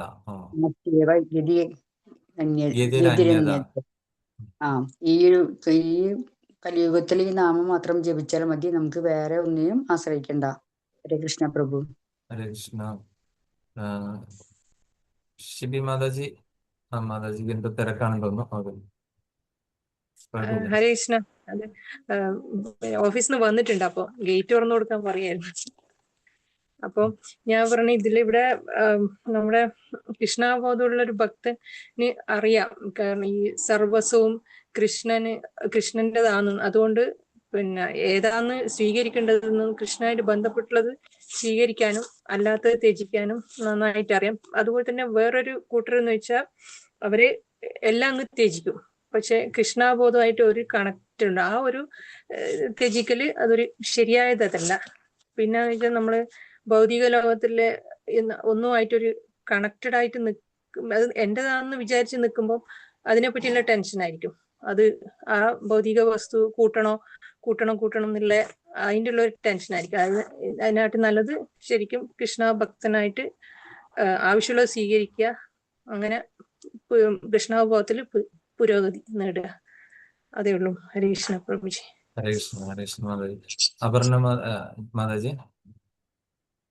ഹരേ കൃഷ്ണ പ്രഭു. ഞാൻ ഇറങ്ങട്ടെ പ്രഭു. ശരിയായിരുന്നു.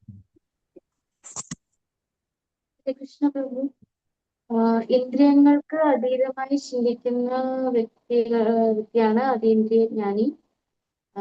അതീന്ദ്രിയ ജ്ഞാനമുള്ള ധ്യാനയോഗം പ്രാക്ടീസ് ചെയ്യുന്നവര് അവരുടെ ബോഡി, മൈൻഡ്, പിന്നെ വർക്ക് അല്ലെങ്കിൽ വേർഡ് അതിനെ കൺട്രോൾ ചെയ്ത് അതിനെ കൃഷ്ണനിലേക്ക് കോൺസെൻട്രേറ്റ് ചെയ്ത് ആണ് അവരത് പ്രാക്ടീസ് ചെയ്യുന്നത്. അതുപോലെ വിജനമായ സ്ഥലത്തിരുന്ന് മനസ്സിനെ ഏകാഗ്രമാക്കിയിട്ടാണ് ഈ ധ്യാനം ചെയ്യേണ്ടത്. അവർക്ക് ഭൗതികമായ വസ്തുക്കളോട് അമിതമായിട്ടുള്ള ആഗ്രഹങ്ങൾ വയ്ക്കരുത്. അതുപോലെ ഏതെങ്കിലും ഭൗതിക വസ്തുക്കളോട് ഉള്ള മമത അത് കൃഷ്ണനുമായിട്ട് കണക്ട് ചെയ്തുള്ള മമത ആകാവുന്നതാണ്. പിന്നെ ഭൗതിക വസ്തുക്കളൊക്കെ ത്യജിക്കുമ്പോൾ അത് കൃഷ്ണന് വേണ്ടി അല്ലാതെ ചെയ്യുന്നത് അതൊരു യൂസ്ഫുൾ അല്ല. അങ്ങനെ പിന്നെ കലിയുഗത്തില് ഈ കഠിനമായ യോഗ പരിശീലനങ്ങൾ അങ്ങനെയൊന്നും നമുക്ക് ചെയ്യാൻ പറ്റില്ല, ധ്യാന യോഗ അങ്ങനെയൊക്കെ ചെയ്യാൻ പറ്റില്ല. അപ്പൊ അങ്ങനത്തെ അവസ്ഥ ആയതുകൊണ്ട് ഹരിനാമമാണ് നമുക്ക് ചെയ്യാൻ പറ്റുന്ന ഏറ്റവും വലിയ കാര്യം. ഹരേ കൃഷ്ണ. ഹരേ കൃഷ്ണ. Thank you Mataji. അപ്പൊ നമ്മള് ഇനി ഹരിനാമ കീർത്തനത്തിലേക്ക് കിടക്കാണ്. ഹരിനാമ കീർത്തനം ഏത് ശ്ലോകമാണെന്ന് ഓർമ്മയുണ്ടോ?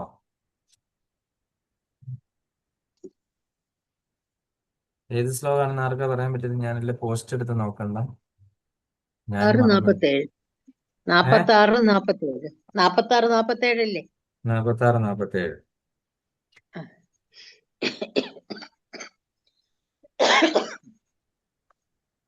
ഞാൻ കാര്യം ഇത് മറ്റേ വീഡിയോയും കൂടെ ചെയ്യുന്ന കാരണം എനിക്ക് ആ നമ്പർ ഈ നമ്പറുമായിട്ട് തെറ്റും. ഓക്കെ. അപ്പൊ 46-ാമത്തെ ശ്ലോകം. തല്ലിന്നു മീതെ വരമില്ലെന്നു മോർത്തുമുടൻ എല്ലാരോടും കുതറി വാപേശിയും സപതി തള്ളിപ്പുറപ്പെടും അഹം ബുദ്ധി കൊണ്ടുപത കൊല്ലുന്നു നീ ചിലരെ നാരായണായ നമാം. തല്ലിന്നുമീതെ പരമില്ലെന്നു മോർത്തുമുടൻ എല്ലാരോടും കുതറി വാവേശിയും സപതി തള്ളിപ്പുറപ്പെടും അഹം ബുദ്ധി കൊണ്ടുപത കൊല്ലുന്നീ ചിലരെ നാരായണായ നമാം. ഹരേ കൃഷ്ണ. ഗീതാ മാതാജി വായിക്കാമോ? ഹരേ കൃഷ്ണ. ഹല്ലിന്നു മീതെ പരമില്ലെന്നു ഓർത്തുമുടൻ എല്ലാരോടും കുതറി വാപേശിയും സപതി തള്ളിപ്പുറപ്പെടുമഹം ബുദ്ധി കൊണ്ടു ബദ കൊല്ലുന്നു നീ ചിലരെ നാരായണായ നമഃ. ഹരേ കൃഷ്ണ. ഹരേ കൃഷ്ണ. ഇപ്പൊ ധല്ലിന്നെന്ന് പറഞ്ഞാൽ വിവേകമില്ലാതെ പരമില്ലെന്ന് ഓർത്തുമുടൻ, അതായത് ഞാനല്ലാതെ മറ്റൊരാളും ഇല്ല, ഞാൻ ഭയങ്കര കേമനാണെന്ന് പറഞ്ഞ് എല്ലാരോടും ചെന്ന് കുതറി വാപേശിയും സപതി, നമ്മൾ ആവശ്യമില്ലാത്ത സ്ഥലത്തൊക്കെ ചെന്ന് നമ്മൾ അനാവശ്യമായിട്ടുള്ള കാര്യങ്ങളൊക്കെ പറയുകയാണ് അല്ലെ, തൊട്ടതിനും പിടിച്ചതിനൊക്കെ ദേഷ്യപ്പെടുക, ആവശ്യമില്ലാത്ത സ്ഥലങ്ങളിലൊക്കെ ഇടപെടുക, അങ്ങനെയൊക്കെ ചെയ്യുകയാണ്. തള്ളി പുറപ്പെടും അഹംബുദ്ധി കൊണ്ട് ബത കൊല്ലുന്നു നീ ചിലരെ നാരായണായ നമ. അങ്ങനെയൊക്കെ ഇങ്ങനെ പുറപ്പെടുന്ന വ്യക്തികളെ തള്ളി പുറപ്പെടുന്നു, ഇങ്ങനെ എടുത്തു ചാടി പോയി അഹംബുദ്ധി, ഞാൻ എന്നിട്ടുള്ള ആ ഭാവം കൊണ്ട് ഇങ്ങനെ ആ അഹംബുദ്ധി കൊണ്ട് പോകുന്ന ചിലരെയൊക്കെ നീ കൊന്നുകളയുന്നു അല്ലയോ ഭഗവാനെ. അങ്ങനെ ഒരാളെ നമ്മൾ കണ്ടിട്ടുണ്ട്. ആരാണ്? ഭഗവാനോട് ഇതുപോലെ ഭയങ്കര അസൂയായിട്ടുള്ള ഒരു വ്യക്തിയായിരുന്നു അദ്ദേഹം. ഭഗവാനെ എത്ര പ്രാവശ്യം തെറി വിളിച്ചു അയാള്? 100 പ്രാവശ്യം. ഭഗവാൻ എണ്ണിക്കൊണ്ടിരുന്നു. 1, 2, 3, 4 എന്ന് പറഞ്ഞ് എണ്ണി 100 എണ്ണി. അപ്പൊ എന്ത് ചെയ്യും? 100ാമത്തെ ആയപ്പോഴത്തേനും സുദർശന ചക്രം വന്ന് അദ്ദേഹത്തെ തകർത്തു അല്ലെ. ഭഗവാനോട് ഭയങ്കര അസൂയയും കുശുമ്പും തോന്നിയിട്ട് ഇതേപോലെ അഹങ്കാരം എത്രയോ പേര് വിലക്കിയതാണ് അല്ലെ. ആ രാജസൂയ യജ്ഞം നടക്കുന്ന സ്ഥലത്തിരുന്ന് ഭഗവാനെ പച്ചത്തെറി വിളിക്കുകയാണല്ലേ. ഭഗവാനെ പറഞ്ഞ അസംബന്ധത്തിന് കൈയും കണക്കില്ല. ഓരോ വാക്കുകൾ ഈ 100 എണ്ണം ഭഗവാൻ എണ്ണിയില്ല, 100 എണ്ണം. അത്രയ്ക്ക് വലിയ ധിക്കാരങ്ങളാണ് പറഞ്ഞത് അല്ലെ. അപ്പൊ അങ്ങനെയൊക്കെയുള്ള ആൾക്കാരെ എന്ത് ചെയ്യുന്നു? ഭഗവാൻ കൊല്ലുന്നു. കൊല്ലുന്നു നീ ചിലരെ നാരായണായ നമ. ഇനി അടുത്ത ശ്ലോകം. ദമ്പായ വൻമരമതിനുള്ളിൽ നിന്നു ചില കൊമ്പും തളിർത്തവധിയില്ലാത്ത കായ്കനികൾ എൻ പേരിലൊത്തരികിൽ വാഴായി വതിന്നു ഗതി നിൻ പാദഭക്തി ഹരിനാരായണായ നമാം. ദമ്പായ വൻമരമതിനുള്ളിൽ നിന്നു ചില കൊമ്പും തളിർത്തവധിയില്ലാത്ത കായ്കനികൾ എൻ പേരിലൊത്തരികിൽ വാഴായി വതിന്നു ഗതി നിൻ പാദഭക്തി ഹരിനാരായണായ നമാം. ശിവി മാതാജി.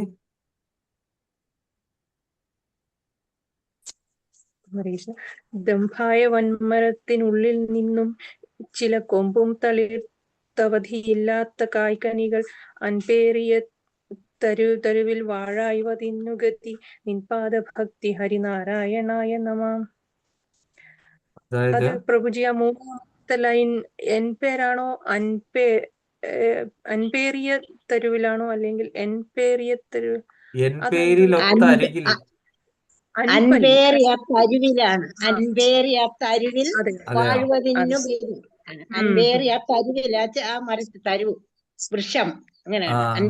ഇവിടെ എഴുതിയിരിക്കുന്ന തെറ്റിപ്പോയി. എൻ പേരിൽ നിന്നാണ് ഇവിടെ കിടക്കുന്നത്. വരി അങ്ങനെ അവരുണ്ട്. അൻപേറിയ തരുവിൽ വാഴുവതിന്നു ഗതി നിൻപാദ ഭക്തി. മലയാളമാണെങ്കിൽ നമുക്ക് അത്ര വലിയ മലയാളത്തിൽ പരിജ്ഞാനം ഇല്ല, അതാണ് കുഴപ്പം. ഓക്കെ. അപ്പൊ ഇവിടെ പറഞ്ഞിരിക്കുന്ന മതമാകുന്ന വലിയ വൃക്ഷത്തിന്റെ ഉള്ളിൽ നിന്നും പല അഭിമാനങ്ങളാകുന്ന കൊമ്പുകൾ തളിരിട്ട് എണ്ണമറ്റ കാമക്രോധ ആദി വികാരങ്ങളാകുന്ന കായ്കളും കനികളും നിറഞ്ഞ് എന്റെ ജീവിതത്തെ സദാ മൂടിക്കളയാതിരിക്കുന്നതിന് ഒരു ഉപായം അങ്ങയുടെ പാദങ്ങളിലുള്ള ഭക്തി മാത്രമാണ് അല്ലയോ ഹരിനാരായണ. അവിടത്തേക്ക് നമസ്കാരം. അതായത് ഇവിടെ പറഞ്ഞിരിക്കുന്നതാണ് ഒരു വൻമരം പോലെയാണ്. വൻമരത്തിന്റെ പ്രത്യേകത എന്താണ്? അതിനിങ്ങനെ വേരുകൾ ഇങ്ങനെ ഉണ്ട്, പല പല ശാഖകളും ഉണ്ടല്ലേ. ഇതേപോലെയാണ്, ഒട്ടും കുറവില്ലാത്ത രീതിയിലാണ് നമ്മളുടെ എന്താണ് മതം അല്ലെ. കാമക്രോധ ലോഭ മത്സരാദികളെ എന്നാണ് പറഞ്ഞിരിക്കുന്നത്. ഒരു വൻമരം പോലെ തഴച്ച് ശാഖകളൊക്കെ ആയിട്ട് ഇങ്ങനെ പടർന്ന് പന്തലിച്ച് കിടക്കുകയാണ് അല്ലെ. ഈ മതം വന്ന് എന്നിൽ നിന്ന് തളിർത്ത് പൂത്ത് പന്തലിച്ച് നിൽക്കുക ഈ അഹങ്കാരം, മതം അല്ലെ. എന്നിട്ട് അതിൽ കായ്കളും കനികളും ഒക്കെ ആയിട്ട് ഇങ്ങനെ പോയിക്കൊണ്ടിരിക്കുക അല്ലെ. ശാഖകളും ഉപശാഖകളുമായിട്ട് എണ്ണമറ്റ ഇതായിട്ട് പോയിക്കൊണ്ടിരിക്കുകയാണ്. അപ്പൊ എന്റെ ജീവിതത്തെ ഇത് സദാ മൂടിക്കളയുന്നു. അപ്പൊ എനിക്ക് മുന്നോട്ട് പോകാനായിട്ട് ഈ വൻമരം പോലെ നിൽക്കുന്ന ഈ മതമാകുന്ന ഈ മരം പൂത്ത് തളിർത്ത് കായ്ച്ചിങ്ങനെ നിൽക്കുന്ന ആ മരം എനിക്ക് തടസ്സമാണ് മുന്നോട്ട് പോകാനായിട്ട്. ഒരേ ഒരു മാർഗമേ ഉള്ളൂ, എന്നാണ് നിൻ പാദഭക്തി. നിന്റെ പാദ പത്മങ്ങളിലുള്ള ഭക്തി അല്ലാതെ ഇതിൽ നിന്ന് രക്ഷപ്പെടാൻ ഒരു ഉപായം ഞാൻ കാണുന്നില്ല അല്ലയോ ഹരിനാരായണ ഭഗവാനെ. അവിടത്തേക്ക് നമസ്കാരം. ഹരേ കൃഷ്ണ. അപ്പം കഴിഞ്ഞു. ഇതിൻ്റെ അകത്ത് ഒരുപാട് ശ്ലോകങ്ങൾ മിസ്സിംഗ് ഉണ്ട് എന്ന് പലരും പറയുന്നുണ്ട്. ഞാൻ ഇങ്ങനെ വീഡിയോ ഇട്ട് കഴിഞ്ഞപ്പോഴും പറഞ്ഞു, ചില ശ്ലോകങ്ങളൊക്കെ ഞാൻ ഇടുന്ന ശ്ലോക നമ്പരും മറ്റു പലരും വായിക്കുന്ന ബുക്കിലെ നമ്പരും തമ്മിൽ വ്യത്യാസമുണ്ട്. അപ്പൊ അതുകൊണ്ട് എനിക്കത് ഒരുപാട് പുസ്തകങ്ങൾ റെഫർ ചെയ്യാനായിട്ടുള്ള സമയമില്ല, ഒന്നും ഇല്ലാത്തത് കൊണ്ട് ചിലപ്പോൾ ഒക്കെ കുറച്ച് തെറ്റുകൾ ഉണ്ടാകാം, വായ്പിഴകൾ ഉണ്ടാകാം. ഭഗവാൻ അത് ക്ഷമിക്കട്ടെ എന്ന് പ്രാർത്ഥിക്കുന്നു. ഹരേ കൃഷ്ണ. വാഞ്ചാകൽപതരുപശ്ച കൃപാസന്ധിഭ്യവച്ച പ്രധാന പാവനേഭ്യോ വൈഷ്ണവേഭ്യോ നമോ നമ. അനന്തകോടി വൈഷ്ണവ കീ ജാൽ. ഹരേ കൃഷ്ണ ഹരിബോൾ. എല്ലാവർക്കും ഭഗവാന്റെ കൃപാകടാക്ഷങ്ങൾ ഉണ്ടാകട്ടെ. ഗൗര നൈറ്റ്സ്. ഹരേ കൃഷ്ണ. ഹരേ കൃഷ്ണ.